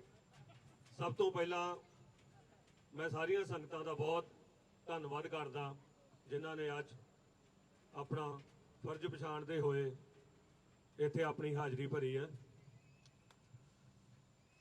ਕੁਝ ਸਵਾਲ ਨੇ ਵੀਰ ਜੀ ਉਹਨਾਂ ਨੇ ਜੋ ਪਹਿਲੇ ਬੁਲਾਰੇ ਸੀ, ਉਹਨਾਂ ਨੇ ਸਾਰਾ ਕੁਝ ਆਲਮੋਸਟ ਕਵਰ ਕਰ ਦਿੱਤਾ ਹੈ। ਪਰ ਸਾਡਾ ਸਾਰਿਆਂ ਦਾ ਫਰਜ਼ ਬਣਦਾ ਹੈ ਕਿ ਆਪਾਂ ਸਾਰੇ ਜਣੇ ਆਪੋ ਆਪਣੇ ਵਿਚਾਰ ਜੋ ਅੱਜ 75ਵਾਂ ਆਜ਼ਾਦੀ ਦਾ ਦਿਨ ਇੰਡੀਅਨ ਗਵਰਨਮੈਂਟ ਵੱਲੋਂ ਮਨਾਇਆ ਜਾ ਰਿਹਾ ਹੈ, ਸਾਡਾ ਸਵਾਲ ਇਹ ਆ ਕਿ ਸਾਡੇ ਹਿੱਸੇ ਦੀ ਆਜ਼ਾਦੀ ਕਿੱਥੇ ਆ। ਇਹ ਸਾਡਾ ਫਰਜ਼ ਬਣਦਾ ਆ, ਸਾਡਾ ਹੱਕ ਆ, ਸਾਨੂੰ ਪੁੱਛਣਾ ਚਾਹੀਦਾ ਹੈ। ਮੈਂ ਬਹੁਤੀ ਕੋਈ ਪੁਰਾਣੀ ਗੱਲ ਨਹੀਂ ਕਰਾਂਗਾ। 47 ਤੋਂ ਪਹਿਲਾਂ ਜੋ ਵੀ ਹੋਇਆ, ਜੋ ਵੀ ਚੱਲਦਾ ਰਿਹਾ, ਉਹ ਸਭ ਨੂੰ ਪਤਾ ਹੈ। ਆਪਾਂ ਅੱਜ ਦੇ ਮੌਜੂਦਾ ਹਾਲਾਤ ਨੂੰ ਦੇਖਦੇ ਹੋਏ ਅੱਜ ਦੇ ਮੌਜੂਦਾ ਹਾਲਾਤ ਤੇ ਗੱਲ ਕਰਾਂਗੇ, ਕਿਉਂਕਿ ਮੈਂ ਸਿੰਪਲ ਜੀ ਇੱਕ ਗੱਲ ਕਰ ਦਵਾਂਗਾ ਕਿ ਜਦ ਵੀ ਕੋਈ ਤੁਸੀਂ ਚੀਜ਼ ਹਾਸਲ ਕਰਨਾ ਚਾਹੁੰਦੇ ਜੇ, ਉਹਦਾ ਮੁੱਲ ਤੁਹਾਨੂੰ ਤਾਰਨਾ ਪਊਗਾ, ਉਹਦਾ ਮੁੱਲ ਦੇਣਾ ਪਊਗਾ। ਉਹਦਾ ਮੁੱਲ ਕੀ ਆ? ਹੁਣ ਤੁਹਾਨੂੰ ਇਤਿਹਾਸ 'ਚ ਸਾਰਿਆਂ ਨੂੰ ਪਤਾ ਹੈ ਕਿ ਆਪਾਂ ਨੂੰ ਜਿਹੜੀਆਂ ਪਾਤਸ਼ਾਹੀਆਂ ਮਿਲੀਆਂ ਹੈ, ਗੁਰੂ ਸਾਹਿਬ ਨੇ ਆਪਾਂ ਨੂੰ ਜੋ ਵੀ ਦਿੱਤਾ ਉਹਦੇ ਲਈ ਬੜੇ ਸਿਰ ਲੱਗੇ ਨੇ, ਸ਼ਹਾਦਤਾਂ ਹੋਈਆਂ ਨੇ। ਇਹ ਗੱਲ ਅੱਜ ਆਪਾਂ ਸਾਰਿਆਂ ਨੂੰ ਸਮਝ ਲੈਣੀ ਚਾਹੀਦੀ ਆ ਕਿ ਜੇ ਤੁਸੀਂ ਆਜ਼ਾਦੀ ਚਾਹੁੰਦੇ ਜੇ, ਜੇ ਤੁਸੀਂ ਇਹਨੂੰ ਬਦਲਣਾ ਚਾਹੁੰਦੇ ਜੇ, ਤੇ ਤੁਹਾਨੂੰ ਸਿਰ ਦੇਣੇ ਪੈਣਗੇ। ਬਾਕੀ ਗੱਲਾਂ ਸਾਰੀਆਂ ਪਾਸੇ ਨੇ।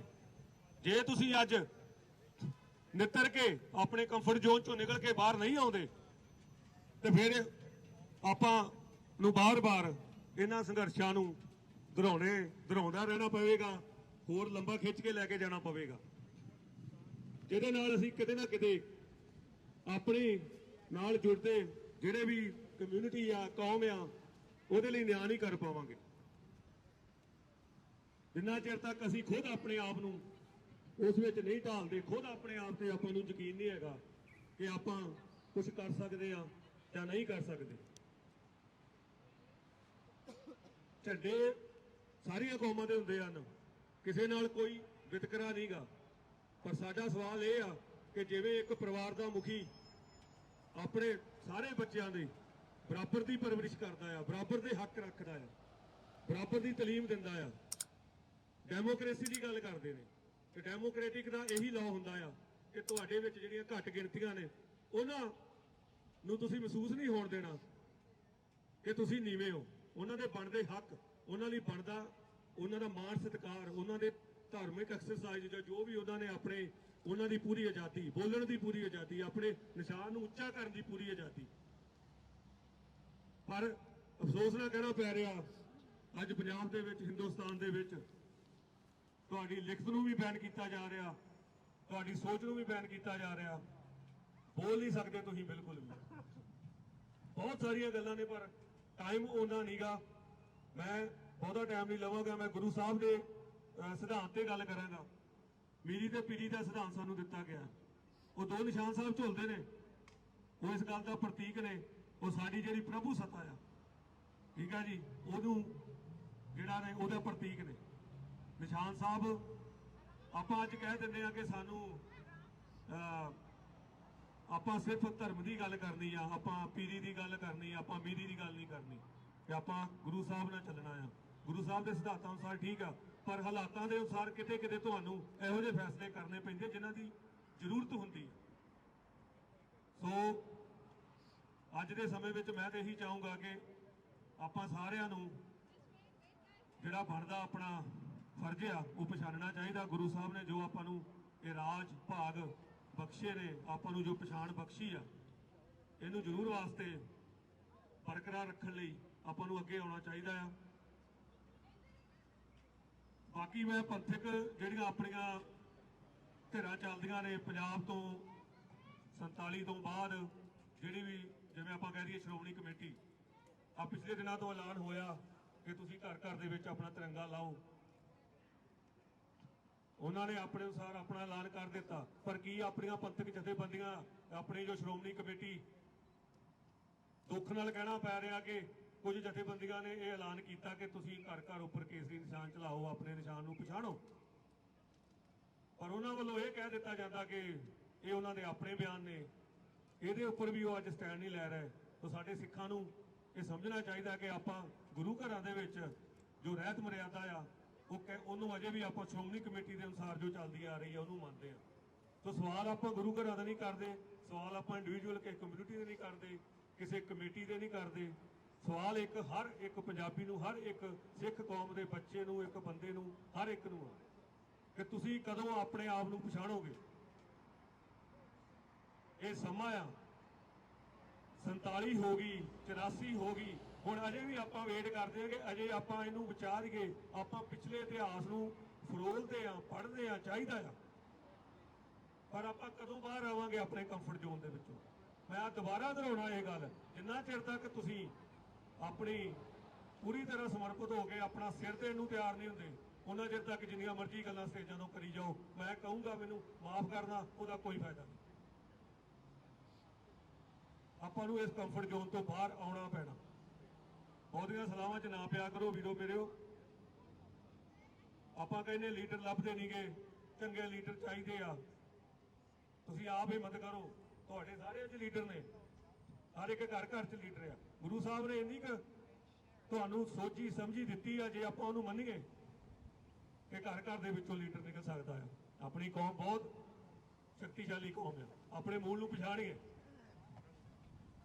ਮੂਲ ਨੂੰ ਕਿਵੇਂ ਪਛਾਣਿਆ ਜਾਊਗਾ ਕਿ ਆਪਾਂ ਤਨ ਮਨ ਧਨ ਦੀ ਗੱਲ ਕਰਦੇ ਆ। ਗੁਰੂ ਸਾਹਿਬ ਗੁਰਦੁਆਰਾ ਸਾਹਿਬ ਆਪਾਂ ਜਾਂਦੇ ਆ, ਆਪਾਂ ਤਨ ਨਾਲ ਜਾਂਦੇ ਆ, ਧਨ ਨਾਲ ਵੀ ਜਾਂਦੇ ਆ, ਪਰ ਮਨ ਨਾਲ ਨਹੀਂ ਜਾਂਦੇ। ਗੁਰੂ ਸਾਹਿਬ ਨੂੰ ਮੰਨਦੇ ਆ, ਗੁਰੂ ਸਾਹਿਬ ਦੀ ਨਹੀਂ ਮੰਨਦੇ। ਗੁਰੂ ਸਾਹਿਬ ਨੇ ਦੋਨੋਂ ਹੀ ਰੂਪ ਦਿੱਤੇ ਆਪਾਂ ਨੂੰ, ਬਾਣੀ ਪੜ੍ਹਨ ਦਾ ਵੀ ਦਿੱਤਾ ਆ, ਜੂਝਣ ਦਾ ਵੀ ਦਿੱਤਾ ਆ, ਤੇ ਜੂਝਣ ਦਾ ਹੁਣ ਸਮਾਂ ਆ। ਤਾਂ ਹੁਣ ਇਹ ਡਿਪੈਂਡ ਕਰਦਾ ਹੈ ਆਪਣੇ ਤੇ ਕਿ ਆਪਾਂ ਇਹਨੂੰ ਮੰਨਣਾ ਆ ਜਾਂ ਕਿੰਨਾ ਚਿਰ ਡਿਲੇ ਕਰਨਾ ਆ, ਜਾਂ ਇੱਕ ਹੋਰ 84 ਜਾਂ ਇੱਕ ਹੋਰ ਇਹੋ ਜਿਹਾ ਕੋਈ ਨਸਲ ਕੁਛ ਹੀ ਵੱਡੀ ਹੋਵੇ ਪੰਜਾਬ ਤੇ ਉਹਦੀ ਵੇਟ ਕਰਨੀ ਆ। ਇਹ ਤੁਹਾਡੇ ਤੇ ਡਿਪੈਂਡ ਕਰਦਾ। ਗਿਆਨੀ ਗਿਆਨ ਸਿੰਘ ਜੀ ਨੇ ਕਿਹਾ, ਝੂਲ ਤੇ ਨਿਸ਼ਾਨ ਰਹਿਣ ਪੰਥ ਮਹਾਰਾਜ ਕੇ, ਸਾਜ ਤੇ ਦੀਵਾਨ ਰਹਿਣ ਗੁਰੂ ਮਹਾਰਾਜ ਕੇ। ਸੋ ਉਹਨਾਂ ਨਾਰਿਆਂ ਨੂੰ ਵੀ ਆਪਾਂ ਦੁਹਰਾਉਣਾ ਆ, ਉਹਨਾਂ ਦੇ ਪਹਿਰਾ ਵੀ ਦੇਣਾ ਆ। ਤੇ ਅੱਜ ਬਹੁਤ ਹੀ ਧੰਨਵਾਦ ਹੈ ਸਾਰੀ ਸੰਗਤ ਜਿੰਨੀ ਇੱਥੇ ਪਹੁੰਚੀ ਆ। ਤੇ ਗੁਰੂ ਸਾਹਿਬ ਨੇ ਵੀ ਮੈਂ ਥੋੜਾ ਜਿਹਾ ਟਾਈਮ ਹੋਰ ਦਊਂਗਾ, ਬਹੁਤਾ ਨਹੀਂ ਲੈਂਦਾ। ਕੁਝ ਗੱਲਾਂ ਨੇ ਮੇਰੇ ਕੋਲ, ਮੈਂ ਥੋੜਾ ਸਾਰਾ ਕੁਝ ਯਾਦ ਕਰਨਾ ਮੁਸ਼ਕਲ ਹੋ ਜਾਂਦਾ, ਸੋ ਖਿਮਾ ਚਾਹੁੰਦਾ। ਗੁਰੂ ਸਾਹਿਬ ਅਨੁਸਾਰ ਮੈਂ ਇਹਦੇ 'ਚ ਗੱਲ ਐਡ ਕਰਾਂਗਾ। ਮੈਨੂੰ ਇਹਦੇ 'ਚ ਕੋਈ ਉਹ ਨਹੀਂ ਲੱਗ ਰਿਹਾ ਕਿ ਮੈਨੂੰ ਕੋਈ ਦੇਖ ਕੇ ਮੈਂ ਕਰਾਂਗਾ, ਕਿਉਂਕਿ ਜਿੰਨਾ ਕੁ ਮੇਰੇ ਕੋਲ ਸ਼ਬਦ ਨੇ ਉਹ ਬਹੁਤੇ ਸ਼ਬਦ ਸਮੇਟਣਾ ਕਿਸੇ ਵੇਲੇ ਔਖਾ ਹੋ ਜਾਂਦਾ। ਪਰ ਮੈਂ ਉਸ ਸਟੇਜ ਤੋਂ ਜ਼ਰੂਰ ਕਹਿਣਾ ਚਾਹਾਂਗਾ, ਗੁਰੂ ਸਾਹਿਬ ਨੇ ਸਾਨੂੰ ਜੋ ਮੀਰੀ ਤੇ ਪੀਰੀ ਦੇ ਦੋ ਨਿਸ਼ਾਨ ਦਿੱਤੇ ਹਨ, ਉਸ ਦਾ ਮਤਲਬ ਹੈ ਕਿ ਜਾਂ ਤਾਂ ਅਸੀਂ ਬਾਦਸ਼ਾਹ ਆ ਜਾਂ ਅਸੀਂ ਬਾਗੀ ਆ। ਜਾਂ ਤਾਂ ਅਸੀਂ ਬਾਦਸ਼ਾਹੀ ਕਰਾਂਗੇ, ਜੇ ਨਹੀਂ ਬਾਦਸ਼ਾਹੀ ਤਾਂ ਫਿਰ ਬਾਗੀ ਹੋਣਾ ਸਾਡਾ ਫਰਜ਼ ਆ। ਇਹ ਗੱਲ ਵੀ ਸਾਨੂੰ ਸਮਝਣੀ ਪਵੇਗੀ। ਇਸ ਤੋਂ ਬਾਅਦ ਅਸੀਂ ਨਿਸ਼ਾਨਾਂ ਦੇ ਸੰਬੋਧਨ 'ਚ ਗੱਲ ਕਰੀਏ ਤੇ ਆਪਣੀ ਅਰਦਾਸ ਦੇ ਵਿੱਚ ਵੀ ਇਹ ਚੌਂਕੀਆਂ ਝੰਡੇ ਬੁੰਗੇ ਜੁਗੋ ਜੁਗ ਅਟਲ ਜਿਹੜਾ ਆਪਾਂ ਰੋਜ਼ ਪੜ੍ਹਦੇ ਆ। ਇਸ ਤੋਂ ਬਾਅਦ ਆਪਾਂ ਰਾਜ ਕਰੇਗਾ ਖਾਲਸਾ ਦੀ ਗੱਲ ਕਰਦੇ ਆ ਤੇ 14 ਅਗਸਤ ਨੂੰ 14 ਅਪ੍ਰੈਲ ਨੂੰ ਮਾਫ ਕਰਨਾ, ਹਰ ਸਾਲ ਆਪਾਂ ਵਿਸਾਖੀ ਦੇ ਉੱਪਰ ਆਪਣਾ ਨਿਸ਼ਾਨ ਚਲਾਉਨੇ ਆ।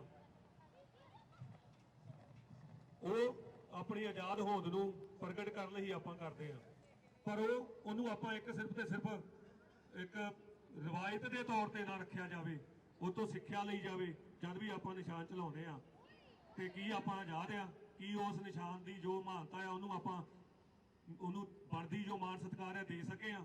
ਕੀ ਆਪਾਂ ਉਸ ਸਮੇਂ ਜਦੋਂ 13 ਅਪ੍ਰੈਲ ਨੂੰ ਨਿਸ਼ਾਨ ਚਲਾਉਂਦੇ ਆ, ਸ੍ਰੀ ਨਿਸ਼ਾਨ ਸਾਹਿਬ ਉਤੋਂ ਕੋਈ ਮੈਸੇਜ ਦਿੰਦੇ ਆ ਕਮਿਊਨਿਟੀ ਨੂੰ, ਸੰਗਤ ਨੂੰ, ਉਹਦੇ ਉੱਤੇ ਕੋਈ ਖਾਸ ਪ੍ਰੋਗਰਾਮ ਦਿੱਤਾ ਜਾਂਦਾ? ਇਹ ਜ਼ਰੂਰੀ ਆ। ਮੈਂ ਫਿਰ ਦੁਹਰਾਵਾਂਗਾ, ਉਹ ਦਿਨ ਦੁਬਾਰਾ ਆਈ ਜਾਣੇ ਆ ਜਿੰਨਾ ਚਿਰ ਤੱਕ ਆਪਾਂ ਸਿਰ ਆਪਣਾ ਦੇਣ ਨੂੰ ਤਿਆਰ ਨਹੀਂ ਹੁੰਦੇ। ਇਹ ਮੇਰੀ ਗੱਲਾਂ ਕਈਆਂ ਨੂੰ ਲੱਗਣਗੀਆਂ ਵੀ ਇਹ ਕਹਿਣੀਆਂ ਸੌਖੀਆਂ ਨੇ, ਪਰ ਇਹ ਕਰਨੀਆਂ ਪੈਣੀਆਂ ਨੇ ਮੇਰੇ ਵੀਰੋ, ਨਹੀਂ ਤੇ ਇਹ ਆਪਾਂ ਨੂੰ ਦੁਹਰਾਉਂਦੇ ਰਹਿਣਾ ਪੈਣਾ। ਇੱਥੇ ਖੜਨ ਦੇ ਸਵਾਲ ਬਹੁਤ ਨੇ, ਆਪਣੇ ਕੋਈ ਵੀ ਹਕੂਮਤ ਹੋਵੇ ਉਹਦੇ ਖਿਲਾਫ, ਪਰ ਉਹ ਸਾਰੇ ਤੁਸੀਂ ਜਾਣਦੇ ਜੇ, ਚਾਹੇ ਉਹ ਬੰਦੀ ਸਿੰਘਾਂ ਦੀ ਰਿਹਾਈ ਹੋਵੇ, ਚਾਹੇ ਉਹ ਕਿਸੇ ਤਰ੍ਹਾਂ ਦਾ ਵੀ ਧੱਕਾ ਹੋਵੇ ਕੌਮ ਦੇ ਨਾਲ, ਕਦੇ ਵੀ ਬਣਦਾ ਇਨਸਾਫ ਨਹੀਂ ਕੌਮ ਨੂੰ ਮਿਲਿਆ, ਕਦੇ ਵੀ ਨਹੀਂ ਮਿਲਿਆ। ਇਹ ਆਪਣਾ ਮੂਲ ਪਛਾਣ ਗਏ। ਆਪਾਂ ਸਭ ਤੋਂ ਪਹਿਲਾਂ ਅੱਜ ਕਈ ਸਵਾਲ ਕਰਦੇ ਨੇ, ਜੇ ਤੁਹਾਨੂੰ ਰਾਜ ਦੇ ਦਿੰਦੇ ਨੇ, ਕਹਿੰਦੇ ਤੁਹਾਨੂੰ ਰਾਜ ਦੇ ਦਿੰਦੇ, ਤੁਹਾਡਾ ਰਾਜ ਕਿਵੇਂ ਦਾ ਹੋਏਗਾ? ਪਰ ਮੇਰਾ ਸਵਾਲ ਇਹ ਆ ਕਿ ਤੁਸੀਂ ਰਾਜ ਦਿਓਗੇ, ਮਹਾਰਾਜਾ ਰਣਜੀਤ ਸਿੰਘ ਵਰਗਾ ਰਾਜ ਹੋਏਗਾ। ਕਈ ਮੇਰੇ ਵੀਰ ਜਿਹੜੇ, ਮੈਂ ਉਹਨਾਂ ਦੇ ਲਫ਼ਜ਼ਾਂ ਤੋਂ, ਕਿਸੇ ਵੇਲੇ ਉਹਨਾਂ ਦੀ ਮਾਨਸਿਕਤਾ ਤੋਂ ਇਹ ਮੈਨੂੰ ਅੰਦਾਜ਼ਾ ਲੱਗਦਾ ਕਿ ਕਿਤੇ ਨਾ ਕਿਤੇ ਉਹ ਦੂਜੀ ਜਿਹੜੀ ਧਰਮ ਆ ਉਹਦੇ ਪ੍ਰਤੀ ਉਹਨਾਂ ਦੇ ਲਫ਼ਜ਼ਾਂ ਤੋਂ ਨਫ਼ਰਤ ਝਲਕਦੀ ਆ। ਸੋ ਉਹ ਗਲਤ ਆ। ਉਹ ਪਹਿਲਾਂ ਆਪਣੇ ਆਪ ਤੇ ਜਾਣਨ ਕਿ ਜੇ ਉਹਨੂੰ ਅੱਜ ਰਾਜ ਦੇ ਦਿੱਤਾ ਜਾਵੇ ਉਹ ਕੀ ਬਾਕੀ ਧਰਮਾਂ ਨਾਲ ਪਿਆਰ ਨਾਲ ਸਤਿਕਾਰ ਨਾਲ ਰਹਿ ਸਕੂਗਾ। ਉਹਦੀ ਅੱਜ ਉਹ ਇੰਨਾ ਹੀ ਮੈਂਟੈਲਿਟੀ ਪ੍ਰਪੇਅਰ ਹੈ ਕਿ ਉਹ ਕਰ ਸਕੇਗਾ। ਉਹ ਆਪਾਂ ਨੂੰ ਮਹਾਰਾਜਾ ਰਣਜੀਤ ਸਿੰਘ ਦੇ ਰਾਜ ਤੋਂ ਸਿੱਖਣਾ ਪਊਗਾ, ਗੁਰੂ ਮਹਾਰਾਜ ਦੇ ਫਲਸਫੇ ਤੋਂ ਸਿੱਖਣਾ ਪਊਗਾ। ਉਹਨਾਂ ਨੂੰ ਦੁਆਰਾ ਦਿੱਤੇ ਗਏ ਸਿਧਾਂਤਾਂ ਨੂੰ ਮੰਨ ਕੇ ਉਹਦੇ ਉੱਪਰ ਚੱਲ ਕੇ ਆਪਣੇ ਆਪ ਨੂੰ ਸ਼ੀਸ਼ੇ ਦੇ ਵਿੱਚ ਖੜ ਕੇ ਦੇਖਣਾ ਪਊਗਾ ਕੀ ਮੈਂ ਰਾਜ ਕਰਨ ਦੇ ਕਾਬਿਲ ਆ, ਕੀ ਮੈਂ ਅੱਜ ਲੀਡਰ ਬਣਨਾ ਚਾਹੁੰਦਾ ਆ। ਮੈਂ ਦੂਜੇ ਦੇ ਝੱਟ ਉਂਗਲ ਚੱਕ ਦਿੰਦਾ ਕਿ ਮੇਰੇ 'ਚ ਉਹ ਕਮੀ ਹੈਗੀ ਆ ਜਾਂ ਮੈਂ ਪੂਰਾ ਆ। ਕੀ ਅੱਜ ਇੱਥੇ ਲੋੜ ਪਵੇ ਅੱਗੇ ਖੜਨ ਦੀ ਮੈਂ ਖੜ ਸਕਦਾ। ਸੋ ਇੰਨੀਆਂ ਹੀ ਬੇਨਤੀਆਂ ਵੀਰ ਜੀ ਪ੍ਰਵਾਨ ਕਰਦੇ ਆ। ਕੋਈ ਵੀ ਗਲਤੀ ਹੋਵੇ ਭੁੱਲ ਚੁੱਕ ਹੋਵੇ ਮਾਫ ਕਰਨਾ। ਮੈਂ ਦੁਬਾਰਾ ਚਲਾਵਾਂਗਾ, ਨਾਰਾ ਲਾਵਾਂਗਾ, ਤੁਸੀਂ ਸਾਰਿਆਂ ਨੇ ਸਾਥ ਦੇਣਾ। ਝੂਲ ਤੇ ਨਿਸ਼ਾਨ ਰਹੇ, ਝੂਲ ਤੇ ਨਿਸ਼ਾਨ ਰਹੇ। पंथ महाराज के राज करेगा, खालसा राज करेगा खालसा खालिस्तान, जिंदाबाद खालिस्तान, जिंदाबाद खालिस्तान, जिंदाबाद खालिस्तान, जिंदाबाद खालिस्तान। जिंदाबाद बोले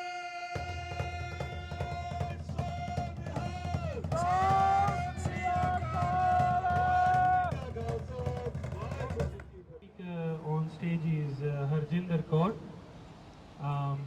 Miss Harjinder Kaur. She's going to be speaking for a few minutes. So I urge all the media outlets today here to come closer and listen to what she's prepared for the protest today. Thank you. Vaheguru Ji Ka Khalsa, Vaheguru Ji Ki Fateh. Thank you for everyone who is here today. Today I'm here to speak, protest and express my anger at Indian government for violating human rights against all minorities in India. For violating human rights in India. As 75 years ago, we were promised to have equal rights as other majorities in the country. But the promise was never ever been fulfilled. In India, India is considered a democracy country, where we can see it's not a democracy country, and it only belongs to the Hindus.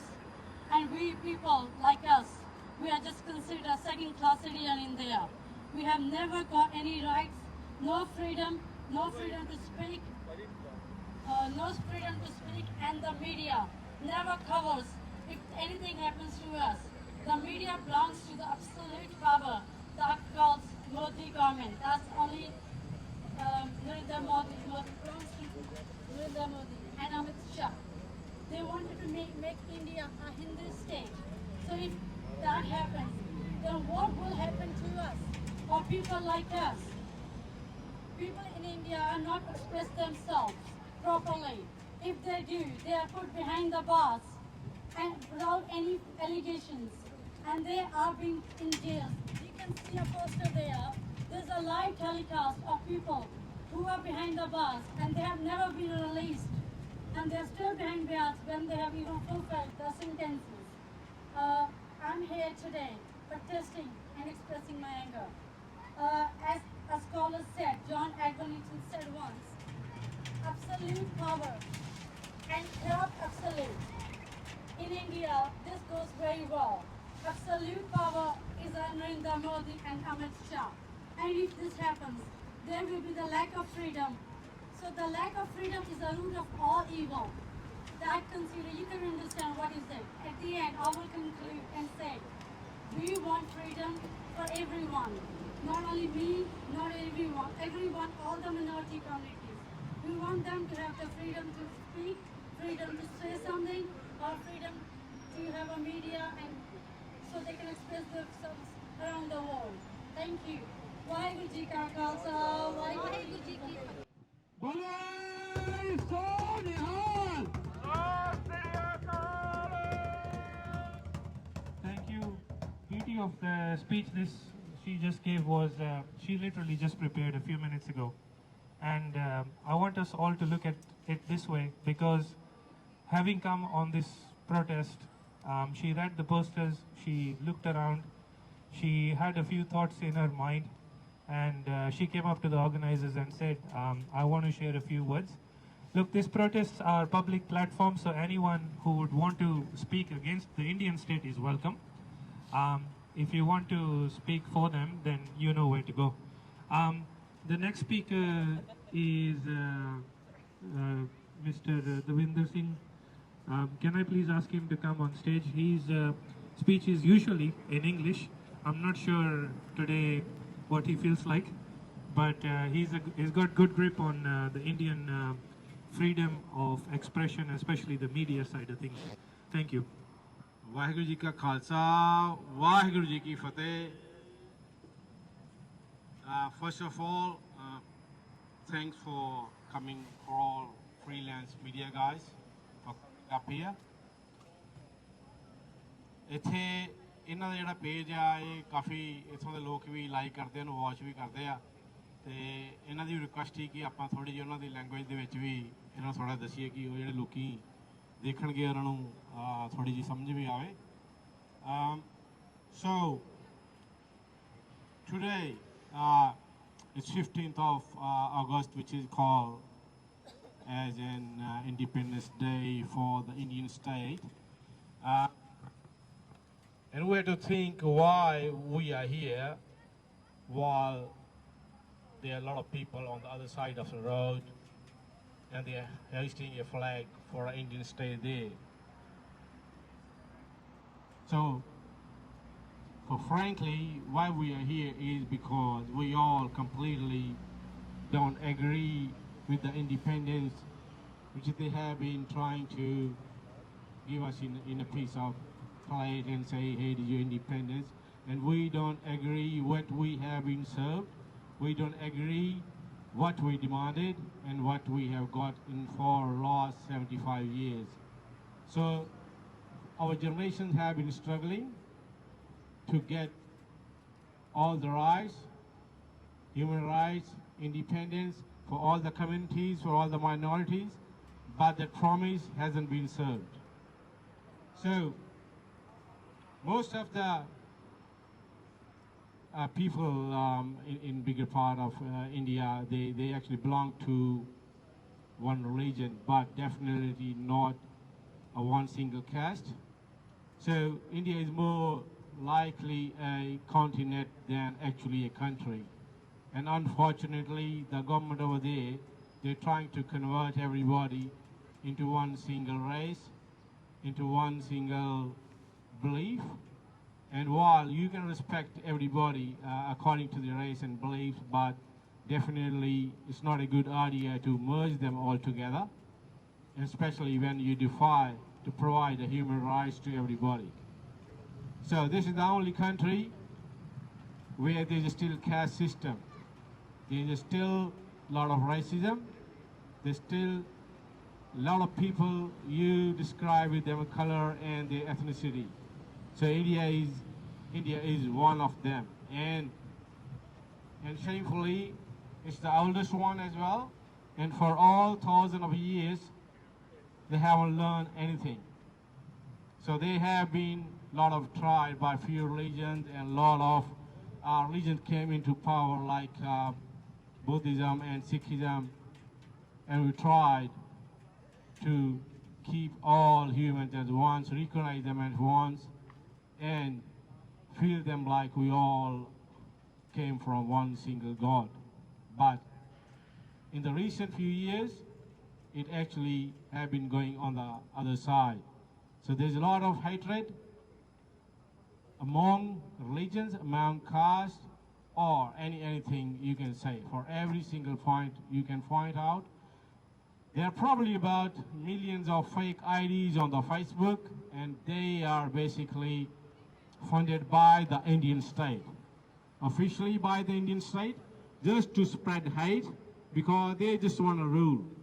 And that's the best way they have found that they can rule is on the base of the hate, not on the base of giving employment or all the facilities to the natives. But the only simple method to rule is just divide and rule and just spread hate. And that's it. So, as I mentioned, there are a lot of tribes, there are a lot of castes, there are a lot of colors in India, and especially You go anywhere in India, you see probably some states where there's a lot of mining, and they are poor people, and they just want to get rid of these places, and sooner when somebody just say they don't agree with it, and they are labeled as MINORITIES, they are labeled as a terrorist, and you never know what time they get killed. It's not even in the news. So it's a very tough time to be in India and just oppose the state. While we know that China is a communist country, there's no democracy, but the labeling for India is like it is a democratic state, but it is definitely not 100% democratic. So we are here just to tell the state here, opposite side of the road, we got the Indian embassy there, Indian consulate there. There is a lot of things to be done in India, a lot of things to be improved before all the 100% people of India say, yeah, this is my country. And it's not going to happen the way they are behaving at the moment. So it's not just one single thing, it's triggering. They've been trying to overcome, to seize the land of the poor farmers, give it to the capitalists so they can just do what they can. They can just control the food supply, they can control the food chain.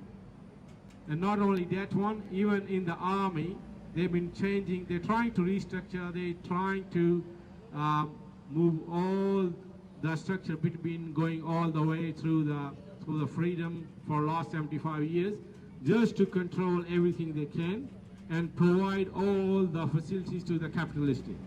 So when all the facilities are going to come to the capitalistic, then they can actually rule the biggest country on the earth. So this is what they want.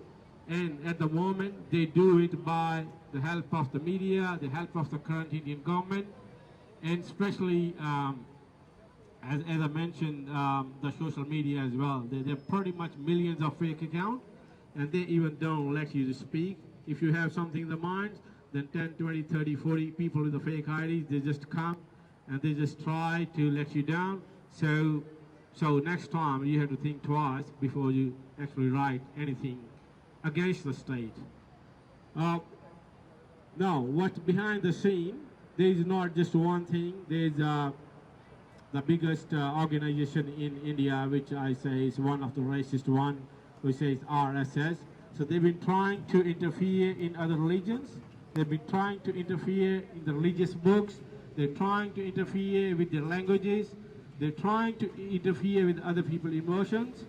So they can let people fight with each other. They can divide, and ultimately they can rule. So this is not, even though the country is struggling with the food, they're struggling with the hunger, and they got own few millions of problems. But instead of dealing with them, the mind is working somewhere else. It's only just one focus, just to get money, just to divide people, and just to rule and feed the capitalists. So, while we're here, thanks everybody for coming here, and thank you everybody who is watching.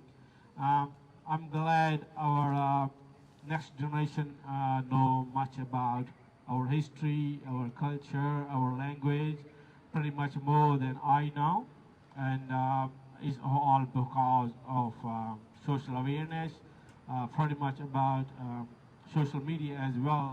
I'm not just defying social media here, I'm just telling the bad and good things about it. Even though I'm telling there are millions of fake IDs everywhere, they're spreading hate and rumors and everything. But I'm glad our new generation actually knows more than we do. And I hope we can do better for our motherland, for our state, for our separate culture state, where everybody should be treated equally, where everybody shouldn't go sleep without food, and where everybody should be treated with respect, despite how much money they have, despite what they do. So the message is pretty much clear to the officials for the Indian state here. We are here to overcome hatred. We are here to spread love. We are here to tell them our rights. We are here to tell that where we have come from and where we're going to go, we're definitely not going to be one of the slaves you're going to have just by, as I mentioned, by dividing and rule or spreading hate. So we are not one of them. So this is why we are here. We'll be here pretty much all the time. Every time we hear something, there's no change in the country, we'll be always here to raise a voice for all the millions of people who we actually are suffering in India, but they don't have resources, they don't have any power, they don't have any money to raise a voice, and they're pretty much suppressed. And especially in India, there's no media at all. The journalism is dead, and the media is actually bought by the corrupt and capitalist, and there's nobody there to actually raise voice for everybody who's suppressed by the Indian nation. So thanks for listening to me, and I'll pass on this to Mandeep. Waheguru ji ਕਾ ਖਾਲਸਾ ਵਾਹਿਗੁਰੂ ਜੀ ਕੀ ਫਤਿਹ। ਸੋ ਨਿਹਾਲ ਬੋਲੇ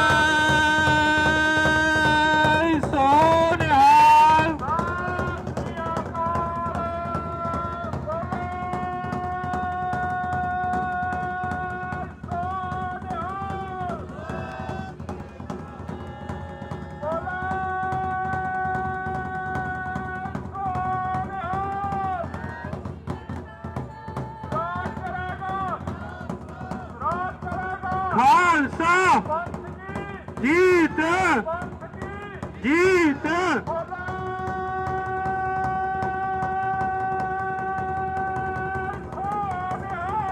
ਸਤਿ ਸ੍ਰੀ ਅਕਾਲ। Mr. Devinder Singh's views. He's always got a very fine grip on current issues. That's really good.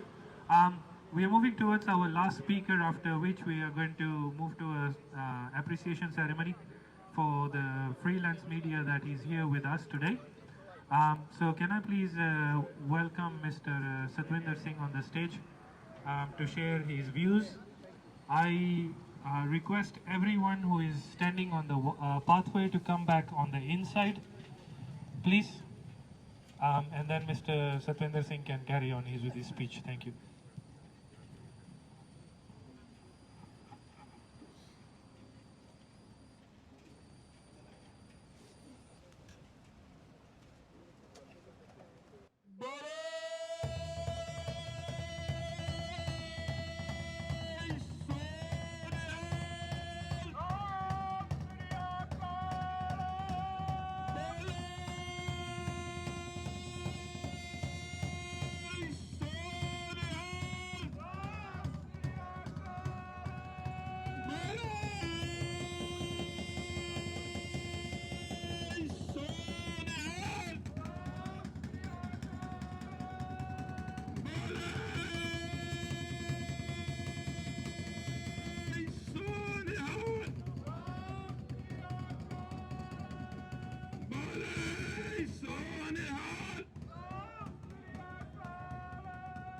Waheguru ji ਕਾ ਖਾਲਸਾ ਵਾਹਿਗੁਰੂ ਜੀ ਕੀ ਫਤਿਹ।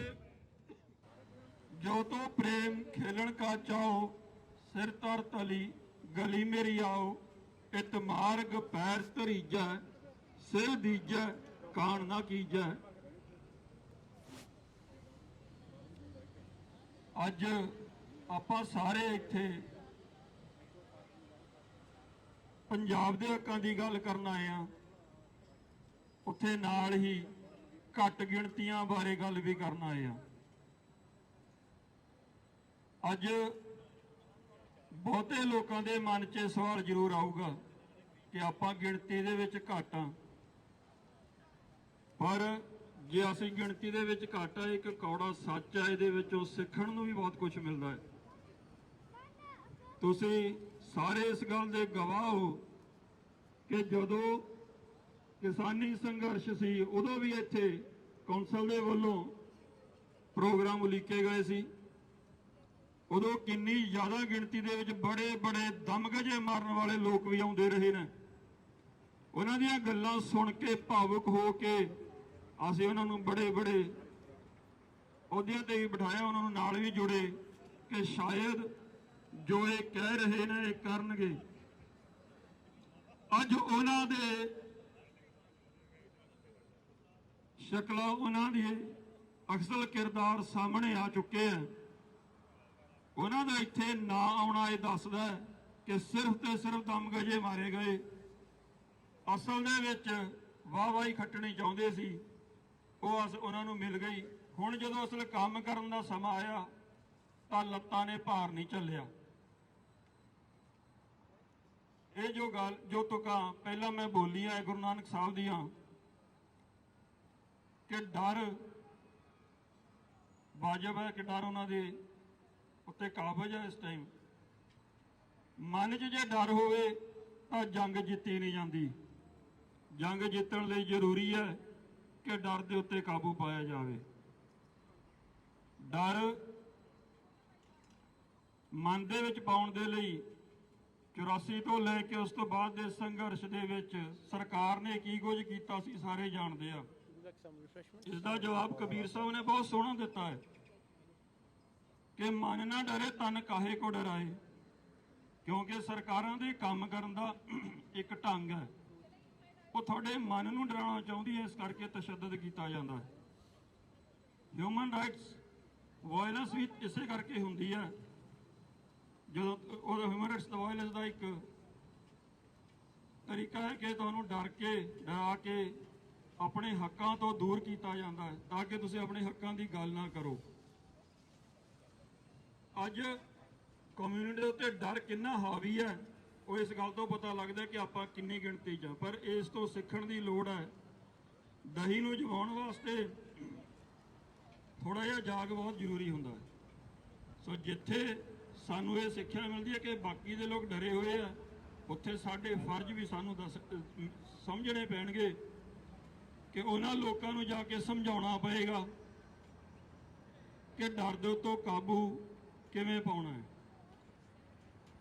ਇਸ ਦੇ ਵਿੱਚ ਅਸੀਂ ਸਾਰੇ ਹੀ ਆਪਣੀ ਜ਼ਿੰਮੇਵਾਰੀ ਨੂੰ ਸਮਝੀਏ। ਸਭ ਤੋਂ ਪਹਿਲਾਂ ਆਪਾਂ ਗੱਲ ਕਰਦੇ ਆ ਗੁਰੂ ਘਰਾਂ ਦੀ ਕਿ ਅੱਜ ਗੁਰਦੁਆਰੇ ਉਹ ਰੋਲ ਨਹੀਂ ਕਰ ਰਹੇ ਜਿਹੜਾ ਹੋਣਾ ਚਾਹੀਦਾ ਸੀ। ਜੇ ਅੱਜ ਇੱਕ ਵੀ ਗੁਰਦੁਆਰਾ ਸਾਡੇ ਨਾਲ ਖੜਾ ਹੁੰਦਾ ਤਾਂ ਇੱਥੇ ਅੱਜ ਦਾ ਨਜ਼ਾਰਾ ਵੱਖਰਾ ਹੋਣਾ ਸੀ। ਗੁਰਦੁਆਰੇ ਕਿਉਂ ਨਹੀਂ ਸਾਡਾ ਸਾਥ ਦੇ ਰਹੇ, ਉਹ ਤੁਸੀਂ ਸਾਰੇ ਕੌਂਸਲੇਟ ਦੀਆਂ ਫੇਸਬੁੱਕ ਪੇਜ ਜਾ ਕੇ ਚੈੱਕ ਕਰੋ ਕਿ ਕਿਹੜਾ ਇੱਥੇ ਆ ਕੇ ਮੱਥਾ ਟੇਕ ਕੇ ਗਿਆ ਹੈ। ਜੇ ਇੱਥੇ ਆ ਕੇ ਮੱਥਾ ਟੇਕਣਾ ਹੈ ਤਾਂ ਗੁਰੂ ਘਰਾਂ ਦੇ ਉੱਤੇ ਉਹਨਾਂ ਨੂੰ ਕਾਬਜ਼ ਨਾ ਹੋਣ ਦਿਓ। ਇਹ ਗੱਲ ਜ਼ਰੂਰੀ ਹੈ। ਜੋ ਕਾਬਜ਼ ਹੋ ਰਹੇ ਆ ਤਾਂ ਵੀ ਇੱਥੇ ਸਿੱਖਾਂ ਨੂੰ ਆਪਣੇ ਆਪ ਨੂੰ ਸੋਚਣਾ ਪਏਗਾ ਕਿ ਕੀ ਜਿਨ੍ਹਾਂ ਨੂੰ ਅਸੀਂ ਆਗੂ ਮੰਨਦੇ ਆ ਉਹ ਆਗੂ ਬਣਨ ਦੇ ਲਾਇਕ ਹੈਗੇ ਆ। ਜੇ ਉਹ ਡਰਦੇ ਨਹੀਂ ਤਾਂ ਦੂਜੀ ਗੱਲ ਹੈ ਕਿ ਉਹਨਾਂ ਦੇ ਕੋਲੇ ਉਹਨਾਂ ਨੂੰ ਆਪਣੀ ਦਿਹਾੜੀ ਨਹੀਂ ਛੱਡ ਸਕਦੇ। ਜੇ ਇੱਕ 200 ਜਾਂ $300 ਦੀ ਦਿਹਾੜੀ ਨਹੀਂ ਛੱਡੀ ਜਾ ਸਕਦੀ ਤੇ ਉਹ ਕੌਮ ਦਾ ਆਗੂ ਬਣਨ ਦਾ ਹੱਕ ਰੱਖਦਾ। ਇਹਦੇ ਬਾਰੇ ਸੋਚਣਾ ਪਏਗਾ। ਗੁਰੂ ਘਰਾਂ ਦੇ ਵਿੱਚੋਂ ਜੇ ਆਵਾਜ਼ ਉੱਠਦੀ ਇੱਥੇ ਨਾ ਵੀ ਆ ਸਕਦੇ, ਕਿਉਂਕਿ ਮਜਬੂਰੀ ਹੋ ਸਕਦੀ ਹੈ ਕਿਸੇ ਦੀ ਇੱਥੇ ਨਾ ਆਉਣਾ, ਪਰ ਜੇ ਗੁਰੂ ਘਰਾਂ ਦੇ ਵਿੱਚੋਂ ਗੱਲ ਹੁੰਦੀ ਸਾਡੇ ਅਗਲੀ ਆਉਣ ਵਾਲੀ ਨਸਲ ਨੂੰ ਜਾਂ ਸਿੱਖਾਂ ਨੂੰ ਸਿੱਖੀ ਦੇ ਆਧਾਰਿਤ ਸਿਧਾਂਤਾਂ ਦੇ ਮੁਤਾਬਿਕ ਗੱਲ ਕੀਤੀ ਜਾਂਦੀ ਤਾਂ ਵੀ ਇੱਥੇ ਅੱਜ ਦਾ ਨਜ਼ਾਰਾ ਕੁਝ ਹੋਰ ਹੋ ਸਕਦਾ ਸੀ। ਸੋ ਇਹਦੇ ਵਿੱਚ ਇਕੱਲੇ ਮੈਨੇਜਮੈਂਟ ਕਮੇਟੀਆਂ ਨਹੀਂ, ਗਿਆਨੀ ਜੀ ਜਿਹੜੇ ਦੋਨੋਂ ਗੁਰਦੁਆਰਿਆਂ ਦੇ ਹੈ ਜਾਂ ਦੁਨੀਆ ਦੇ ਵਿੱਚ ਕਿਤੇ ਵੀ ਗੁਰਦੁਆਰਾ ਹੈ, ਜੇ ਉੱਥੋਂ ਦੇ ਗੁਰਦੁਆਰੇ ਨਹੀਂ ਹੈਗੇ ਤਾਂ ਉਹਨਾਂ ਦੇ ਬਰਾਬਰ ਦੀ ਗੱਲ ਹੈ। ਗਿਆਨੀ ਵੀ ਉੱਥੋਂ ਦੇ ਉਸੇ ਰਸੇ ਦੇ ਨਾਲ ਬੰਨਣ ਦੇ ਕਾਬਲ ਹੈ, ਕਿਉਂਕਿ ਇੱਥੇ ਵੀ ਦੇਖਿਆ ਜੇ ਪ੍ਰਚਾਰ ਸਹੀ ਕਰਨ ਵਾਲਾ ਬੰਦਾ ਹੋਵੇ ਤਾਂ ਉਹ ਜ਼ਰੂਰ ਰੰਗ ਲਿਆ ਸਕਦਾ ਹੈ। ਹੁਣ ਇਹ ਸੀ ਆਪਣੀ ਗੱਲ ਕਰਨ ਦੀ ਇੱਥੋਂ ਦਿਆਂ ਦੀ, ਪਰ ਇਹ ਸਾਰੇ ਕਾਸੇ ਨੂੰ ਦੇਖਣਾ ਕਿਵੇਂ ਆ, ਉੱਥੋਂ ਦੀਆਂ ਸਰਕਾਰਾਂ ਕੀ ਕਰ ਰਹੀਆਂ ਉਹਨਾਂ ਦੇ ਉੱਤੇ ਵੀ ਇੱਕ ਵਾਰੀ ਜ਼ਰੂਰ ਗੱਲ ਕਰੀਏ। ਸਰਕਾਰ ਬਹੁ ਗਿਣਤੀ ਨੂੰ ਖੁਸ਼ ਕਰਨ ਦੇ ਵਿੱਚ ਲੱਗੀ ਹੋਈ ਹੈ। ਅੱਜ ਬਹੁਤੇ ਫੈਸਲੇ ਕੋਰਟ ਦੇ ਵਿੱਚੋਂ ਜਾਂ ਲੋਕਾਂ ਦੇ ਆਪਣੇ ਮਨੁੱਖੀ ਅਧਿਕਾਰਾਂ ਦਾ ਘਾਣ ਇਸ ਕਰਕੇ ਕੀਤਾ ਜਾਂਦਾ ਕਿ ਬਹੁ ਗਿਣਤੀ ਨੂੰ ਖੁਸ਼ ਕਰਨਾ ਹੈ। ਬੰਦੇ ਫਾਂਸੀ ਵੀ ਟੰਗ ਦਿੱਤੇ ਜਾਂਦੇ ਆ ਕਿ ਇਸ ਕਰਕੇ ਕਿ ਜੇ ਤੁਸੀਂ ਪਿੱਛੇ ਜੇ ਦੇਖੋਗੇ ਇੱਕ ਬੰਦਾ ਉਹਨਾਂ ਨੇ ਟੰਗਿਆ, ਉਹਦੇ ਫੈਸਲੇ ਵਿੱਚ ਸਾਫ਼ ਕਿਹਾ ਗਿਆ ਕਿ ਸਬੂਤ ਤਾਂ ਨਹੀਂ ਹੈਗੇ ਪਰ ਫਿਰ ਵੀ ਇਸ ਨੂੰ ਫਾਂਸੀ ਤੇ ਟੰਗਣਾ ਇਸ ਕਰਕੇ ਜ਼ਰੂਰੀ ਹੈ ਕਿ ਬਹੁ ਗਿਣਤੀ ਦੀ ਖੁਸ਼ ਕਰਨ ਦੀ ਲੋੜ ਹੈ, ਬਹੁ ਗਿਣਤੀ ਦੀ ਡਿਮਾਂਡ ਹੈ। ਇਹ ਗੱਲਾਂ ਜਿਹੜੀਆਂ ਹੈਗੀਆਂ ਇਹ ਕਿਉਂ ਹੋ ਰਹੀਆਂ? ਕਿਉਂਕਿ ਅਸੀਂ ਸੁੱਤੇ ਪਏ ਆ। ਜੇ ਅਸੀਂ ਆਪਣੇ ਹੱਕਾਂ ਦੇ ਲਈ ਖੜ ਜਾਈਏ, ਅੱਜ 75ਵਾਂ ਮਹੋਤਸਵ ਕਹਿ ਕੇ ਮਨਾਇਆ ਜਾ ਰਿਹਾ ਹੈ, ਸਾਡੇ ਆਪਣੇ ਬੰਦੇ ਵੀ ਉੱਥੇ ਗਏ ਆ, ਫੋਟੋਆਂ ਤੁਹਾਡੇ ਸਾਹਮਣੇ ਆ ਜਾਣੀਆਂ, ਪਰ ਉਹਨਾਂ ਨੂੰ ਵੀ ਤਾਂ ਸ਼ਰਮ ਕਰਨੀ ਚਾਹੀਦੀ ਹੈ ਕਿ ਕੌਮ ਦਾ ਕੀ ਹਾਲ ਹੋ ਰਿਹਾ ਹੈ, ਡੈਮੋਕ੍ਰੇਸੀ ਦਾ ਕੀ ਹਾਲ ਹੋ ਰਿਹਾ ਹੈ। ਹਰ ਇੱਕ ਸਟੇਟ ਉੱਥੋਂ ਦੀ ਭੱਜਣ ਨੂੰ ਫਿਰਦੀ ਹੈ ਤੇ ਉਹ ਇੱਥੇ ਝੰਡੇ ਲਹਿਰਾ ਕੇ ਖੁਸ਼ੀ ਮਨਾ ਰਹੇ। ਕਾਹਦੀ ਖੁਸ਼ੀ ਹੈ ਜੀ ਇਹ? ਇਹਨਾਂ ਨੂੰ ਪੁੱਛਣਾ ਬਣਦਾ ਹੈ, ਪਰ ਪੁੱਛੀਏ ਤਾਂ ਜੇ ਆਪਾਂ ਆਪ ਇਕੱਠੇ ਹੋਈਏ। ਸੋ ਆਪਾਂ ਆਪਣੀ ਫਰਜ਼ ਨੂੰ ਵੀ ਸਮਝੀਏ, ਜ਼ਿੰਮੇਵਾਰੀ ਨੂੰ ਸਮਝੀਏ। ਆਪਾਂ ਇਕੱਠੇ ਹੋਣਾ ਕਿਵੇਂ ਆ? ਆਪਾਂ ਸਾਰੇ ਹੀ ਬੰਦੇ ਜਿੱਥੇ ਵੀ ਜਾਈਏ ਆਪਣੀ ਇਕੱਠੇ ਹੋਣ ਦੀ ਗੱਲ ਵੀ ਜਿੱਥੇ ਕਰੀਏ, ਉੱਥੇ ਨਾਲ ਦੀ ਨਾਲ ਕੰਮ ਦੀ ਜਗ੍ਹਾ ਤੇ ਗੋਰਿਆਂ ਨੂੰ ਵੀ ਜ਼ਰੂਰ ਦੱਸੋ ਕਿ ਸਾਡੇ ਨਾਲ ਹੋ ਕੀ ਰਿਹਾ ਹੈ। ਕਿਉਂਕਿ ਅੱਜ ਗੋਰਿਆਂ ਨਾਲ ਜਦੋਂ ਗੱਲ ਕੀਤੀ ਜਾਂਦੀ ਹੈ ਇੰਡੀਆ ਦੀ, ਤਾਂ ਉਹਨਾਂ ਦੇ ਦਿਮਾਗ ਵਿੱਚ ਇੱਕੋ ਹੀ ਗੱਲ ਆਉਂਦੀ ਹੈ ਕਿ ਉੱਥੇ ਬੜਾ ਪੀਸਫੁਲ ਕੰਟਰੀ ਹੈ, ਬਹੁਤ ਜ਼ਿਆਦਾ ਖੁਸ਼ੀ ਹੈ, ਲੋਕ ਕਲਰਫੁਲ ਕੰਟਰੀ ਹੈ। ਪਰ ਜਦੋਂ ਤੁਸੀਂ ਉਹਨਾਂ ਨੂੰ ਅਸਲ ਗੱਲ ਦੱਸੋਗੇ ਤਾਂ ਉਹ ਬੜੇ ਹੈਰਾਨ ਹੁੰਦੇ ਆ ਕਿ ਅੱਛਾ ਇਦਾਂ ਹੋ ਰਿਹਾ, ਸਾਨੂੰ ਤਾਂ ਅੱਜ ਤੱਕ ਪਤਾ ਹੀ ਨਹੀਂ ਲੱਗਾ। ਸੋ ਪਤਾ ਲਵਾਉਣਾ ਕਿਹਨੇ ਆ? ਉਹ ਅਸੀਂ ਲਵਾਉਣਾ ਹੈ, ਕਿਉਂਕਿ ਮੀਡੀਆ ਉੱਥੋਂ ਦਾ ਫ੍ਰੀ ਨਹੀਂ ਹੈਗਾ, ਉਹ ਆਪਣੀ ਗੱਲ ਨਹੀਂ ਕਰੇਗਾ। ਮੀਡੀਆ ਸਰਕਾਰ ਦੀ ਗੱਲ ਕਰਦਾ ਹੈ, ਸਰਕਾਰ ਦੇ ਹੱਕ ਵਿੱਚ ਭੁਗਤਦਾ ਹੈ। ਉਹ ਕਿਸਾਨੀ ਸੰਘਰਸ਼ 'ਚ ਆਪਾਂ ਸਾਰਿਆਂ ਨੇ ਹੰਢਾਇਆ, ਪਰ ਗੱਲ ਇਹ ਹੈ ਕਿ ਇਹ ਸਾਰਾ ਕੁਝ ਸਾਡੀ ਕਮਜ਼ੋਰੀ ਕਰਕੇ ਵੀ ਹੁੰਦਾ। ਜੇ ਅਸੀਂ ਜਾਗਦੇ ਹੋਈਏ, ਸੋ ਪਹਿਲਾਂ ਜਿੱਥੇ ਆਪਣੀ ਕੌਮ ਨੂੰ ਜਗਾਉਣਾ, ਆਪਣੇ ਨਾਲਦਿਆਂ ਨੂੰ ਜਗਾਉਣਾ, ਆਪਣੀ ਕਮਿਊਨਿਟੀ 'ਚ ਗੱਲ ਕਰਨੀ ਹੈ, ਉੱਥੇ ਨਾਲ ਦੀ ਨਾਲ ਬਾਹਰ ਵੀ ਗੱਲ ਕਰਨੀ ਜ਼ਰੂਰੀ ਹੈ। ਹੁਣ ਤੱਕ ਜੇ ਅਸੀਂ ਗੱਲ ਕਰਦੇ ਸੀ ਤਾਂ ਇਹ ਕਿਹਾ ਜਾਂਦਾ ਸੀ ਕਿ ਸਿੱਖ ਸੈਪਰੇਟਿਸਟ ਹੈ, ਪੰਜਾਬ ਜਿਹੜਾ ਸੈਪਰੇਟਿਸਟ ਕੰਟਰੀ ਮੰਗਦਾ, ਅਲੱਗ ਕੰਟਰੀ ਹੋਣ ਦੇ ਵਾਸਤੇ ਇਹ ਸਾਰਾ ਕੁਝ ਕਰ ਰਿਹਾ। ਤੁਹਾਡੇ ਸਾਹਮਣੇ ਹੈ ਕਿ ਹੁਣ ਹਰ ਇੱਕ ਆਵਾਜ਼ ਜਿਹੜੀ ਪੰਜਾਬ ਦੇ ਨਾਲ ਰਿਲੇਸ਼ਨ ਨਹੀਂ ਵੀ ਰੱਖਦੀ, ਉਹ ਵੀ ਬੋਲ ਰਹੀ ਹੈ ਬੁਲੰਦ ਆਵਾਜ਼। ਜਿਵੇਂ ਕਿ ਅੰਮ੍ਰਿਤੇ ਸੈਨ ਦਾ ਪਿਛਲਾ ਆਰਟੀਕਲ ਪੜ੍ਹ ਕੇ ਦੇਖ ਲਓ, ਉਹਨੇ ਸਾਫ਼ ਕਿਹਾ ਹੈ ਕਿ ਇੰਡੀਆ ਟੁੱਟਣ ਦੀ ਕਗਾਰ ਤੇ ਪਹੁੰਚ ਗਿਆ, ਇੱਕ ਫਾਸਿਸਟ ਕੰਟਰੀ ਬਣ ਗਿਆ। ਤੇ ਜੇ ਅਰੁੰਧਤੀ ਰਾਏ ਨੂੰ ਪੜ੍ਹ ਕੇ ਦੇਖ ਲਈਏ, ਉਹ ਵੀ ਇਹ ਗੱਲ ਕਹਿ ਰਹੀ ਹੈ ਕਿ ਨਾਜ਼ੀਜ਼ਮ ਵੱਲ ਵੱਧ ਰਿਹਾ ਹੈ ਇੰਡੀਆ, ਪਰ ਆਉਣ ਵਾਲੇ ਟਾਈਮ ਦੇ ਵਿੱਚ ਬਹੁਤ ਛੇਤੀ ਟੁੱਟਣ ਦੀ ਕਗਾਰ ਤੇ ਹੈ। ਤੋ ਜੇ ਸਵਾਲ ਇਹ ਕਿ ਜੇ ਟੁੱਟਦਾ ਇੰਡੀਆ ਤਾਂ ਕੀ ਅਸੀਂ ਪੰਜਾਬੀ ਹੋਣ ਦੇ ਨਾਤੇ ਆਪਣੇ ਪੰਜਾਬ ਨੂੰ ਸਾਂਭਣ ਜੋਗੇ ਹੈਗੇ ਆ? ਜੇ ਨਹੀਂ ਤਾਂ ਸਾਨੂੰ ਇਹ ਸੋਚਣਾ ਪਏਗਾ ਕਿ ਅਸੀਂ ਕੀ ਕਰੀਏ, ਉਹ ਕਿਹੜੇ ਕੰਮ ਕੀਤੇ ਜਾਣ ਕਿ ਅਸੀਂ ਪੰਜਾਬ ਨੂੰ ਸੰਭਾਲ ਸਕੀਏ, ਉੱਥੇ ਨਿਜ਼ਾਮ ਕਾਇਮ ਕਰ ਸਕੀਏ। ਉਹ ਨਾ ਹੋਵੇ ਜੋ ਪਹਿਲਾਂ 84 ਦੇ ਵਿੱਚ ਹੋਇਆ ਸਾਡੇ ਨਾਲ, ਕਿਉਂਕਿ ਸਰਕਾਰ ਪੂਰੀ ਤਰ੍ਹਾਂ ਨਾਲ ਆਪਣੀ ਤਿਆਰੀ 'ਚ ਬੈਠੀ ਹੈ ਕਿ ਜੇ 84 ਵਰਤੇਗਾ, ਵਰਤਾਉਣਾ ਹੀ ਉਹਨਾਂ ਨੇ। ਇਹ ਤਾਂ ਹੁਣ ਹਰ ਇੱਕ ਵਿਦਵਾਨ, ਹਰ ਇੱਕ ਸਕਾਲਰ ਇਹ ਗੱਲ ਕਹਿ ਰਿਹਾ। ਪਰ ਅਸੀਂ ਉਸ ਤੋਂ ਬਾਅਦ ਕੀ ਕਰਨਾ? ਸਾਡੇ ਫਰਜ਼ ਕੀ ਹੋਣੇ ਚਾਹੀਦੇ ਆ? ਜੇਕਰ 84 ਵਰਤਦੀ ਹੈ, ਉਸ ਤੋਂ ਬਾਅਦ ਕੀ ਹੋਇਆ ਸੀਗਾ? ਜੋ ਡਾਇਸਪੋਰਾ ਦੇ ਵਿੱਚ ਉਸ ਟਾਈਮ ਬੈਠੇ ਸੀ ਲੋਕ, ਜੋ ਕੈਨੇਡਾ ਦੇ ਵਿੱਚ ਬੈਠੇ ਸੀ, ਉਦੋਂ ਕੀ ਹੋਇਆ ਸੀ? ਉਹਨੂੰ ਜ਼ਰੂਰ ਦੇਖਣਾ ਪਏਗਾ। ਇੱਥੋਂ ਦੀ ਆਸਟ੍ਰੇਲੀਅਨ ਗਵਰਨਮੈਂਟ ਨੇ ਇੱਕ ਡਾਕੂਮੈਂਟ ਜਿਹੜਾ ਹੈਗਾ ਜਾਰੀ ਕੀਤਾ ਕਿ ਉਹਦੇ ਵਿੱਚ ਉਹਨਾਂ ਨੇ ਕਿਹਾ ਕਿ 2035 ਤੱਕ ਅਸੀਂ ਇੰਡੋ ਕੈਨੇਡੀਅਨ ਮਾਡਲ ਜਿਹੜਾ ਹੈ, ਬਿਜ਼ਨਸ ਨੂੰ ਲੈ ਕੇ ਪੋਲੀਟੀਕਲ ਵੀ, ਉਹ ਸਾਰਾ ਇੱਥੇ ਲਾਗੂ ਕਰਨਾ। ਪਰ ਜੇ ਕੈਨੇਡਾ ਦਾ ਮਾਡਲ ਇੱਥੇ ਲਾਗੂ ਹੋਣਾ ਹੈ ਤਾਂ ਮੇਰੇ ਵੀਰੋ ਇੱਕ ਗੱਲ ਤੁਸੀਂ ਵੀ ਧਿਆਨ ਰੱਖੋ ਕਿ ਕਨਿਸ਼ਕ ਕਾਂਡ ਵੀ ਫਿਰ ਉਹਦੇ ਨਾਲ ਹੀ ਆਏਗਾ। ਕਨਿਸ਼ਕ ਕਾਂਡ, ਉਹਦੇ ਬਾਰੇ ਜ਼ਰੂਰ ਪੜ੍ਹਨਾ, ਪਤਾ ਹੋਣਾ ਚਾਹੀਦਾ ਸਾਨੂੰ, ਕਿਉਂਕਿ ਉਹ ਇੱਕ ਐਸਾ ਦਾਗ ਹੈ ਜਿਹੜਾ ਸਾਡੇ ਮੱਥੇ ਤੇ ਮੜ ਦਿੱਤਾ ਗਿਆ। ਉਹ ਸਾਡਾ ਉਹਦੇ ਵਿੱਚ ਕੋਈ ਲੈਣਾ ਦੇਣਾ ਨਹੀਂ ਸੀ, ਪਰ ਉਹ ਸਾਡੇ ਮੱਥੇ ਮੜਿਆ। ਕੀਤਾ ਕਰਾਇਆ ਸਾਰਾ ਸਰਕਾਰਾਂ ਦਾ ਸੀ, ਪਰ ਬਦਨਾਮੀ ਸਿੱਖਾਂ ਦੀ ਹੋਈ। ਤੇ ਜੇ ਉਹ ਇੱਥੇ ਆ ਗਿਆ, ਉਹ ਸਾਰਾ ਦਾ ਸਾਰਾ ਮਾਡਲ ਨਿਸ਼ਕ ਕਾਂਡ ਵੀ ਇੱਥੇ ਆਏਗਾ।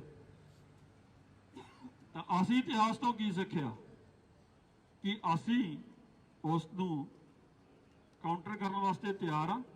ਸਾਡੀ ਤਿਆਰੀ ਹੈ, ਸਾਡੇ ਆਗੂ ਇਸ ਨਾਜ਼ੁਕ ਸਥਿਤੀ ਦੇ ਲਈ ਤਿਆਰ ਹੈਗੇ ਆ। ਮੇਰੇ ਖਿਆਲ ਨਾਲ ਇਸ ਦਾ ਜਵਾਬ ਅੱਜ ਦੇ ਇਕੱਠ ਤੋਂ ਬਹੁਤ ਸੋਹਣਾ ਮਿਲਦਾ। ਸੋ ਅਸੀਂ ਤਿਆਰ ਹੋਣਾ ਹੈ ਕਨਿਸ਼ਕ ਕਾਂਡ ਵਾਸਤੇ। ਪਹਿਲਾਂ ਉਹਦੇ ਬਾਰੇ ਜ਼ਰੂਰ ਪਤਾ ਕਰੋ, ਉਹ ਹੈ ਕੀ। ਸੌਫਟ ਟਾਰਗੇਟ ਕਿਤਾਬ ਜ਼ਰੂਰ ਪੜ੍ਹੋ। ਜਿਹੜੇ ਮੇਰੇ ਵੀਰ ਅੰਗਰੇਜ਼ੀ ਨਹੀਂ ਪੜ੍ਹ ਸਕਦੇ, ਉਹ ਪੰਜਾਬੀ ਦੇ ਵਿੱਚ ਕਿਸ ਤੋਂ ਸੁਣ ਲੈਣ। ਉਸ ਤੋਂ ਬਿਨਾ ਨਹੀਂ ਤਾਂ ਉਹੀ ਕੰਮ ਦੁਬਾਰਾ ਇੱਥੇ ਹੋਏਗਾ ਕਿ ਕੁੱਟਣਗੇ ਵੀ ਤੁਹਾਨੂੰ ਤੇ ਰੋਣ ਵੀ ਨਹੀਂ ਦੇਣਗੇ। ਉਸ ਦੇ ਵਿੱਚ ਜ਼ਿੰਮੇਵਾਰੀ ਸਾਡੀ ਹੈ। ਬਹੁਤ ਜ਼ਿਆਦਾ ਗੱਲਾਂ ਇੱਥੇ ਧਰਮ ਦੇ ਨਜ਼ਰੀਏ ਤੋਂ ਕੀਤੀਆਂ ਗਈਆਂ, ਪਰ ਜੋ ਸਰਕਾਰ ਹੁਣ ਉੱਥੇ ਕਰ ਰਹੀ ਹੈ, ਧਰਮ ਦੇ ਵੱਖ-ਵੱਖ ਧਰਮਾਂ ਦੇ ਲੋਕਾਂ ਨੂੰ ਨਿਸ਼ਾਨਾ ਬਣਾਇਆ ਜਾ ਰਿਹਾ। ਹੁਣ ਅਕਸਰ ਆਪਾਂ ਸੁਣਦੇ ਹਾਂ ਕਿ ਇੱਕ ਐਂਟਰੈਂਸ ਟੈਸਟ ਦੇ ਵਿੱਚੋਂ ਦੀ ਬੱਚਿਆਂ ਨੂੰ ਬਾਹਰ ਕੱਢ ਦਿੱਤਾ ਜਾਂਦਾ ਹੈ, ਕੜੇ ਲੋਹਾ ਲਏ ਜਾਂਦੇ ਆ, ਪੱਗਾਂ ਦੇ ਨਾਲ ਐਂਟਰੀ ਨਹੀਂ ਹੁੰਦੀ। ਕੀ ਇਹ ਕੰਮ ਐਂਟਰੈਂਸ ਟੈਸਟ ਲੈਣ ਵਾਲਿਆਂ ਦਾ ਹੈ ਕਿ ਕੜੇ ਦੇ ਨਾਲ ਨਕਲ ਵੱਜਦੀ ਹੈ, ਪੱਗ ਦੇ ਨਾਲ ਨਕਲ ਵੱਜਦੀ ਹੈ? ਉਹ ਸਿਰਫ ਤੇ ਸਿਰਫ ਆਉਣ ਵਾਲੀ ਨਸਲ ਨੂੰ ਬਦਨਾਮ ਕਰਕੇ ਦੱਸਣਾ ਚਾਹੁੰਦੇ ਆ ਕਿ ਜੇ ਤੁਸੀਂ ਵੱਡੀਆਂ ਪੋਸਟਾਂ ਤੇ ਜਾਣਾ, ਮਿਹਨਤ ਕਰਕੇ ਪੜ੍ਹਦੇ ਹੋ, ਤਾਂ ਤੁਹਾਨੂੰ ਸਿੱਖੀ ਤੋਂ ਦੂਰ ਹੋਣਾ ਪਏਗਾ। ਫਿਰ ਤੁਸੀਂ ਆਪ ਹੀ ਕਹੋਗੇ ਆਪਣੇ ਬੱਚਿਆਂ ਨੂੰ ਕਿ ਅੰਮ੍ਰਿਤ ਨਾ ਛਕੋ ਜੇ ਤੁਸੀਂ ਪੜ੍ਹਾਈ ਕਰਨੀ ਹੈ। ਤਾਂ ਕਿ ਸਿੱਖੀ ਜਜ਼ਬੇ ਵਾਲਾ, ਸਿੱਖੀ ਸੋਚ ਵਾਲਾ ਬੰਦਾ ਵੱਡੀਆਂ ਪੋਸਟਾਂ ਨਾ ਪਹੁੰਚ ਸਕੇ। ਰੱਖਣਗੇ ਅੱਗੇ, ਪਰ ਜਦੋਂ ਮੇਰੇ ਵੀਰੋ, ਜਦੋਂ ਉਹਨੂੰ ਐਂਟਰੈਂਸ ਟੈਸਟ ਦੇ ਵਿੱਚ ਹੀ ਨਹੀਂ ਬੈਠਣ ਦਿੱਤਾ ਜਾਊਗਾ, ਤਾਂ ਤੁਹਾਡੀ ਗੱਲ ਕੌਣ ਰੱਖੂਗਾ? ਕੌਣ IAS ਬਣੂਗਾ? ਉਹ ਚਾਹੁੰਦੇ ਆ ਸਿਰਫ ਤੇ ਸਿਰਫ ਤੁਸੀਂ ਹਮੇਸ਼ਾ ਘਸਿਆਰੇ ਬਣ ਕੇ ਰਹੋ, ਹਮੇਸ਼ਾ ਉਹਨਾਂ ਦੇ ਮੂਹਰੇ ਹੱਥ ਅੱਡ ਕੇ ਰੱਖੋ। ਕਿਉਂਕਿ ਅਸੀਂ 2 ਸਾਲ ਪਿੱਛੇ ਜਾ ਕੇ ਦੇਖੀਏ, ਅਸੀਂ ਪ੍ਰੂਵ ਕਰ ਦਿੱਤਾ ਹੈ, ਪੰਜਾਬ ਨੇ ਇਹ ਗੱਲ ਨੂੰ ਪ੍ਰੂਵ ਕੀਤਾ ਕਿ ਸਾਰਾ ਹਿੰਦੁਸਤਾਨ ਜਿਸ 3 ਬਿੱਲਾਂ ਨੂੰ ਮੰਨ ਗਿਆ ਸੀ, ਉੱਥੇ ਸਿਰਫ ਅੱਡੀ ਗੱਡ ਕੇ ਖੜਿਆ ਤਾਂ ਇਕੱਲਾ ਸਿਰਫ ਤੇ ਸਿਰਫ ਪੰਜਾਬ ਖੜਿਆ। ਸਾਰੇ ਭਾਰਤ ਦੀਆਂ ਸਟੇਟਾਂ ਨੇ ਉਸ ਦੇ ਪਿੱਛੇ ਹਾਂ ਦਾ ਨਾਰਾ ਮਾਰਿਆ। ਔਰ ਰੱਥ ਜਿਹੜਾ ਬੰਗਾਲ ਦੀ ਧਰਤੀ ਤੋਂ ਤੁਰਿਆ ਸੀ, ਸਾਰੇ ਹਿੰਦੁਸਤਾਨ ਨੂੰ ਦਰੜਦਾ ਹੋਇਆ ਜਦੋਂ ਪੰਜਾਬ ਦੀ ਧਰਤੀ ਤੇ ਪਹੁੰਚਿਆ, ਤਾਂ ਉਹਦੀਆਂ ਲਗਾਮਾਂ ਨੂੰ ਹੱਥ ਪੰਜਾਬੀਆਂ ਨੇ ਪਾਇਆ, ਸਿੱਖਾਂ ਨੇ ਪਾਇਆ। ਕਿਉਂਕਿ ਹੁਣ ਜੇ ਮੈਂ ਕਹਿੰਦਾ ਵੀ ਮੈਂ ਸਿੱਖਾਂ ਦੀ ਗੱਲ ਕਰਾਂ ਗੱਲੀ, ਤਾਂ ਕਈ ਨੂੰ ਇਤਰਾਜ਼ ਹੋ ਜਾਂਦਾ ਕਿ ਤੂੰ ਪੰਜਾਬ ਦੇ ਵਿੱਚ ਸਿੱਖਾਂ ਦਾ ਇਕੱਲੇ ਸਿੱਖ ਨਹੀਂ ਰਹਿੰਦੇ। ਪਰ ਇਹ ਵੀ ਨਾਲ ਯਾਦ ਰੱਖਣਾ ਚਾਹੀਦਾ ਕਿ ਪੰਜਾਬ ਜਿਉਂਦਾ ਗੁਰਾਂ ਦੇ ਨਾਂ ਤੇ ਅੱਜ ਤੋਂ ਕੋਈ 100 ਸਾਲ ਪਹਿਲਾਂ ਪ੍ਰੋਫੈਸਰ ਪੂਰਨ ਸਿੰਘ ਨੇ ਇਹ ਗੱਲ ਲਿਖੀ ਸੀ ਕਿ ਪੰਜਾਬ ਦੀ ਹੋਂਦ ਸਿਰਫ ਤੇ ਸਿਰਫ ਸਿੱਖਾਂ ਦੇ ਨਾਲ ਜਿਉਂਦੀ ਹੋਈ ਹੈ 1469 ਤੋਂ।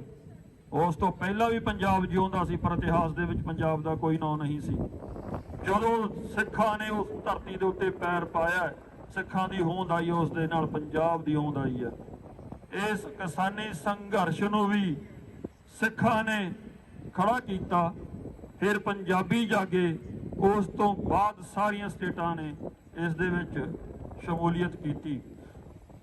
ਉਹਨਾਂ ਨੂੰ ਪਤਾ ਹੈ ਕਿ ਜੇ ਪੰਜਾਬ ਜਦ ਦਬ ਗਿਆ ਤਾਂ ਅਸੀਂ ਬਾਕੀ ਦੇ ਹਿੰਦੁਸਤਾਨ ਨੂੰ ਦਬ ਲਾਂਗੇ।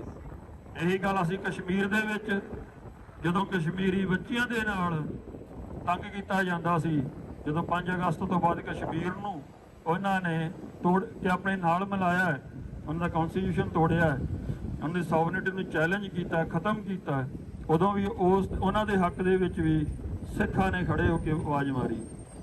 ਇਸ ਤੋਂ ਵੀ ਸਿੱਖਣ ਦੀ ਗੱਲ ਕਿ ਜਦੋਂ ਕਸ਼ਮੀਰ ਨੂੰ ਉਹਨਾਂ ਨੇ ਕੌਨਸਟੀਟਿਊਸ਼ਨ ਭੰਗ ਕਰਕੇ ਆਪਣੇ ਨਾਲ ਮਿਲਾਇਆ, ਉਹਨਾਂ ਦੀ ਆਵਾਜ਼ ਕਿਉਂ ਨਹੀਂ ਉੱਠ ਸਕੀ? ਕਿਉਂਕਿ ਕਸ਼ਮੀਰ ਡਾਇਸਪੋਰਾ ਦੇ ਵਿੱਚ ਨਹੀਂ ਸੀ। ਜੇ ਅੱਜ ਪੰਜਾਬ ਦੀ ਧਰਤੀ ਤੇ ਕੁਝ ਉਹ ਕਰਨਗੇ ਤਾਂ ਉਹਨਾਂ ਨੂੰ ਪਤਾ ਕਿ ਬਾਹਰ ਸਿੱਖ ਬੈਠੇ ਆ, ਸਿੱਖ ਡਾਇਸਪੋਰਾ ਦੇ ਵਿੱਚ ਸਭ ਤੋਂ ਜ਼ਿਆਦਾ ਬੈਠੇ ਆ, ਔਰ ਬੁਲੰਦ ਆਵਾਜ਼ ਦੇ ਵਿੱਚ ਰੌਲਾ ਪਾਉਣਗੇ। ਤਾਂ ਆਪਣੀ ਤਾਕਤ ਨੂੰ ਜ਼ਰੂਰ ਪਛਾਣੀਏ, ਡਰਨ ਦੀ ਲੋੜ ਨਹੀਂ ਹੈਗੀ। ਤੁਸੀਂ ਇੱਥੇ ਬੈਠੇ ਹੋ, ਠੀਕ ਹੈ। ਇੱਕ ਗੱਲ ਹੋਰ ਕਹੀ ਜਾਂਦੀ ਹੈ, ਸਾਡੇ ਬਜ਼ੁਰਗ ਜਿਹੜੇ ਆਉਂਦੇ ਆ ਉਹ ਕਹਿੰਦੇ ਕਿ ਅਸੀਂ ਤਾਂ ਵਾਪਸ ਜਾਣਾ, ਇਸੇ ਕਰਕੇ ਉਹ ਆਪਣੇ ਬੱਚਿਆਂ ਨੂੰ ਕਹਿਣਗੇ ਕਿ ਤੁਸੀਂ ਅਜਿਹੇ ਪ੍ਰੋਗਰਾਮਾਂ ਦੇ ਵਿੱਚ ਨਾ ਜਾਇਆ ਕਰੋ। ਮੈਂ ਉਹਨਾਂ ਬਜ਼ੁਰਗਾਂ ਨੂੰ ਵੀ ਕਹਿਣਾ ਚਾਹੁੰਦਾ, ਤੁਸੀਂ ਤਾਂ ਫਿਰ ਇੱਥੇ ਆ ਕੇ ਰੌਲਾ ਪਾਉਣਾ ਹੈ। ਯਾਦ ਕਰੋ ਆਪਣੇ ਇਤਿਹਾਸ ਨੂੰ। 84 ਦੇ ਵਿੱਚ ਜੇ ਉਹੀ ਗੱਲਾਂ ਉਹ ਲੋਕ ਵੀ ਸੋਚ ਲੈਂਦੇ ਜਿਹੜੇ ਘਰ ਛੱਡ ਕੇ ਨਿਕਲੇ, ਛੋਟੇ ਛੋਟੇ ਬੱਚਿਆਂ ਨੂੰ ਛੱਡ ਕੇ ਨਿਕਲੇ, ਤਾਂ ਫਿਰ ਅੱਜ ਆਪਣਾ ਕੀ ਅਸਰ ਹੋਣਾ ਸੀ। ਜਿਹੜਾ ਇਹ ਡਰ ਹੈ ਇਹ ਉਹਨਾਂ ਨੂੰ ਹਿੰਮਤ ਦਿੰਦਾ ਹੈ, ਉਹਨਾਂ ਨੂੰ ਤਾਕਤ ਦਿੰਦਾ ਹੈ। ਤੁਹਾਡਾ ਇਹ ਡਰ, ਤੁਸੀਂ ਇੱਥੇ ਆ ਕੇ ਆਪਣਾ ਆਪ ਨਹੀਂ ਬਚਾ ਸਕਦੇ। ਇਹ ਨਾ ਸਮਝੋ ਕਿ ਤੁਸੀਂ ਇੱਥੇ ਜੇ ਨਹੀਂ ਆਓਗੇ ਆਪ ਜਾਂ ਆਪਣੇ ਬੱਚਿਆਂ ਨੂੰ ਨਹੀਂ ਆਉਣ ਦਿਓਗੇ ਤਾਂ ਤੁਸੀਂ ਸੇਫ ਹੋ ਜਾਓਗੇ। ਇਹ ਅੱਜ ਨਹੀਂ ਤਾਂ ਕੱਲ ਇਹ ਭਾਣਾ ਵਰਤਣਾ ਹੀ ਵਰਤਣਾ ਹੈ। ਇਹਨੂੰ ਤੁਸੀਂ ਰੋਕ ਸਕਦੇ ਹੋ ਇਸ ਦੇ ਖਿਲਾਫ ਆਵਾਜ਼ ਚੁੱਕ ਕੇ। ਸਾਨੂੰ ਜੋ ਹੁਣ ਕਰਨਾ ਚਾਹੀਦਾ, ਇੱਕ ਤਾਂ ਨਿਸ਼ਾਨਦੇਹੀ ਇਸ ਧਰਤੀ ਦੇ ਉੱਤੇ ਰਹਿੰਦੇ ਹੋਏ ਉਹਨਾਂ ਗੱਦਾਰਾਂ ਦੀ ਕਰਨੀ ਚਾਹੀਦੀ ਜਿਹੜੇ ਦੇਖਣ ਨੂੰ ਸਾਡੇ ਵਰਗੇ ਆ, ਪੱਗਾਂ ਵੀ ਸਾਡੇ ਵਰਗੀਆਂ ਬੰਨ੍ਹਦੇ ਨੇ, ਨਿੱਤ ਗੁਰਦੁਆਰੇ ਵੀ ਜਾਣਗੇ, ਦਾੜੇ ਵੀ ਪ੍ਰਕਾਸ਼ ਹੈ, ਸੇਵਾ ਵੀ ਸਾਡੇ ਤੋਂ ਵੱਧ ਕਰਨਗੇ। ਪਰ ਜਦੋਂ ਗੱਲ ਹੋਏਗੀ ਕਿ ਇੱਥੇ ਆ ਕੇ ਚੱਲੀਏ ਤਾਂ ਉਹਨਾਂ ਦੇ ਜਿਹੜੇ ਬਿਆਨ ਹੈ ਉਦੋਂ ਉਸ ਟਾਈਮ ਤੇ ਤੁਹਾਨੂੰ ਪਤਾ ਲੱਗਦਾ ਕਿ ਕੌਣ ਗੱਦਾਰ ਹੈ ਤੇ ਕੌਣ ਆਪਣੇ ਹੱਕਾਂ ਦੀ ਗੱਲ ਕਰਦਾ।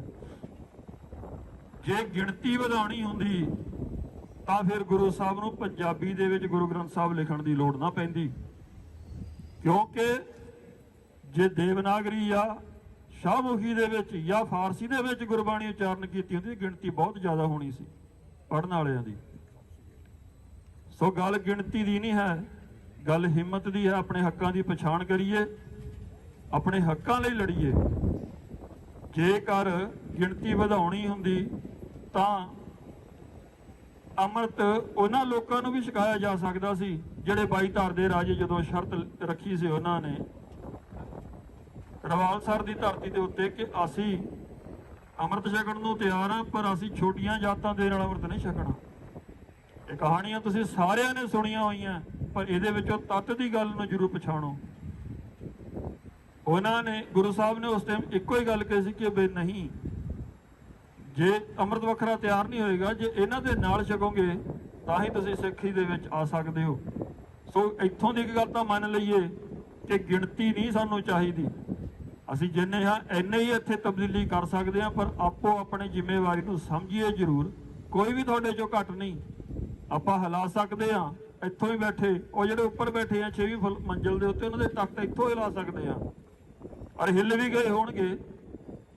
ਐਸੀ ਗੱਲ ਨਹੀਂ ਕਿ ਨਹੀਂ ਹਿੱਲੇ, ਪਰ ਸਾਨੂੰ ਆਪਣੇ ਫਰਜ਼ ਜ਼ਰੂਰ ਸਮਝਣੇ ਚਾਹੀਦੇ ਆ। ਆਪਣੀ ਤਿਆਰੀ ਰੱਖੋ, ਆਪਣੇ ਆਪ ਨੂੰ ਇਸ ਕਾਬਿਲ ਬਣਾਈਏ ਕਿ ਜੇ ਕੁਝ ਵੀ ਐਸਾ ਹੁੰਦਾ ਹੈ ਜਿੱਥੇ ਵੀ ਕਿਤੇ ਮਾਈਨੋਰਟੀਜ਼ ਦਾ ਹਿਊਮਨ ਰਾਈਟਸ ਵਾਇਲੇਟ ਹੁੰਦੇ ਆ, ਉਹਨਾਂ ਦੇ ਨਾਲ ਅਸੀਂ ਖੜੇ ਜ਼ਰੂਰ, ਚਾਹੇ ਉਹ ਸਾਡੇ ਹੋਣ ਚਾਹੇ ਉਹ ਕੋਈ ਪਰਾਏ ਹੋਣ।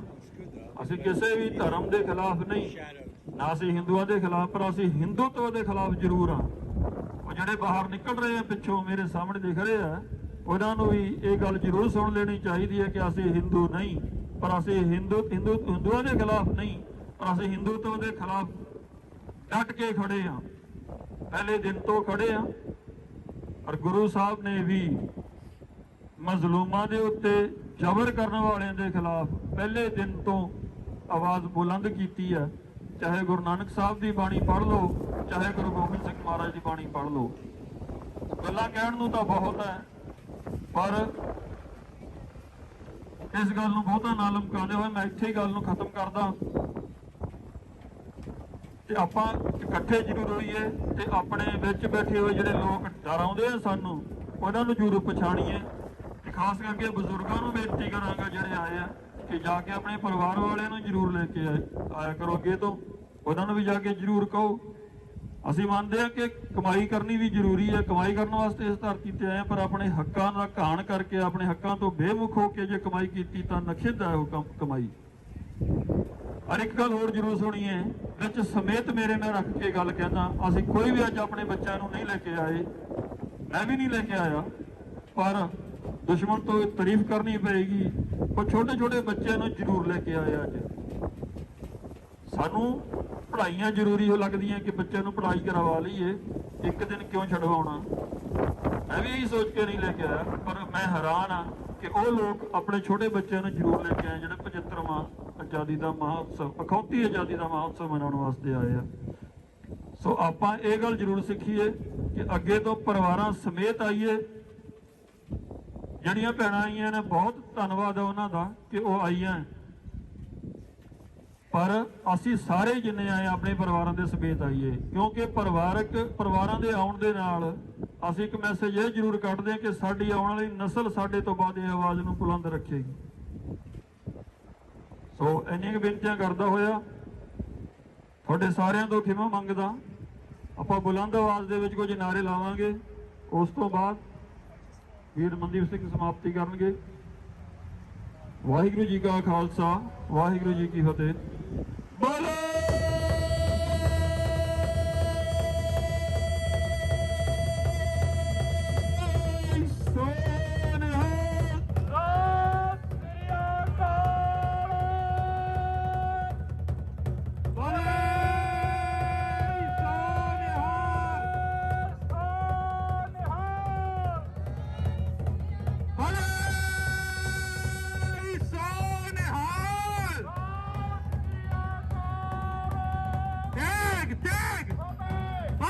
की बोले सोनिहाल।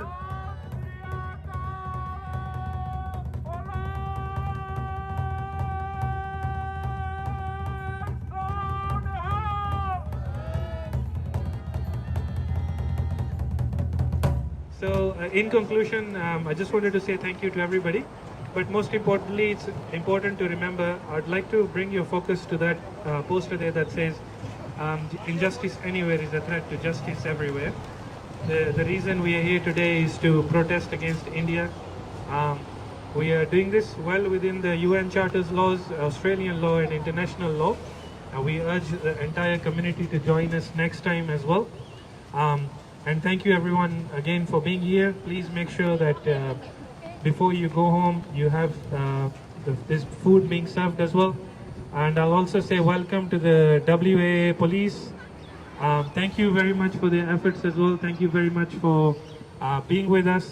Thank you, the Australian Federal Police as well, to come and talk to us this morning, help us run this program well. And thank you for everyone that is here. बोले सोनिहाल, बोले सोनिहाल।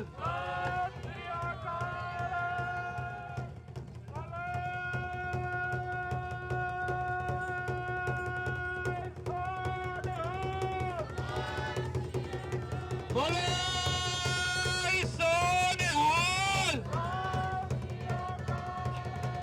बोले सोनिहाल।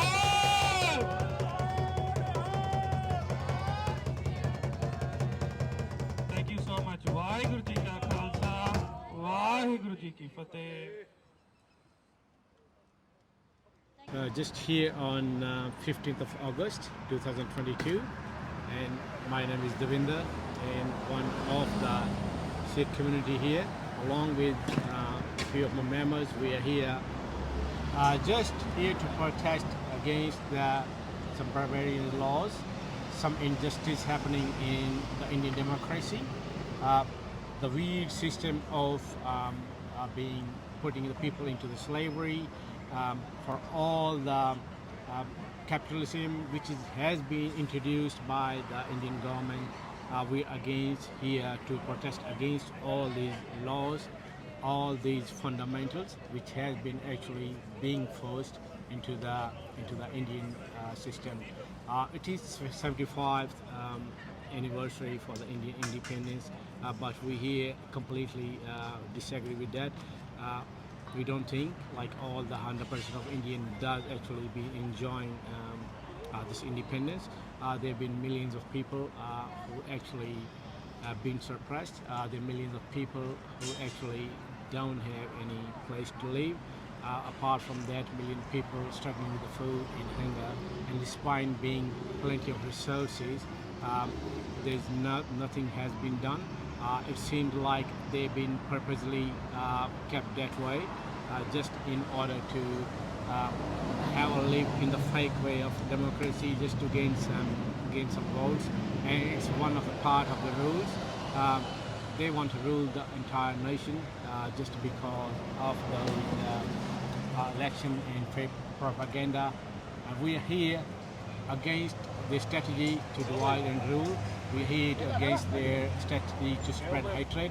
We are against here the strategy to create millions of fake accounts on social media and to suppress the voice, anything to save the democracy. We are here against anything which is not a favor of the country. So, as a part of the community in WA, we're not just here talking about anything against happening in India. We are against justice, injustice, anything happening anywhere in the world. We're always here, we always stand up, and we will be always picking up any point. Last time we've been here in the few Vietnamese sessions as well. So it can be anybody, it can be any country, it can be a Yemen, it can be a Syria, it can be Australia, it can be India. The only thing is we all are equal. Wherever there is injustice, we'll be there, we'll be raising our voice, we'll be raising our slogans. So that's why we're here. We're not against the state, we're against their policies. We're against their policies to spread hate, and as I mentioned, we'll be here again. Okay, so how can people get in touch with you guys or perhaps join you for the next one? There are a couple of organizations, the SIKH Council of WA. You can join their page, you can like the page, they normally update those. So normally if there's something for India, we are here on 26th of January and 15th of August. So this place is pretty much reserved for us here every year. But as we don't like to come here anyways, we just wish the Indian government hear us. We wish they actually talk to us. We wish they actually comply and create an environment where everybody can live peacefully. And instead of coming here, we can just enjoy what we've been doing as well. So this is just our request to the Indian government as well, just to work for the benefit of millions of people, while millions of people are actually having a hard time. They don't have a food, they don't have a shelter, and the government is spending millions of dollars on spreading hate and just spreading fake propaganda. So we are just here to request them, we are just here to tell them we oppose their policies. Can you describe what's that building right over there? Yeah, the Indian consulate is the building opposite here. So that's the Indian here, embassy. And yes, so we're out in front of that, Yeah, and we're you're trying to tell them that you're protesting their policies. Yes, just why we are here, just in front of them while they're hosting their 75, the tricolor flag. This flag doesn't come easily.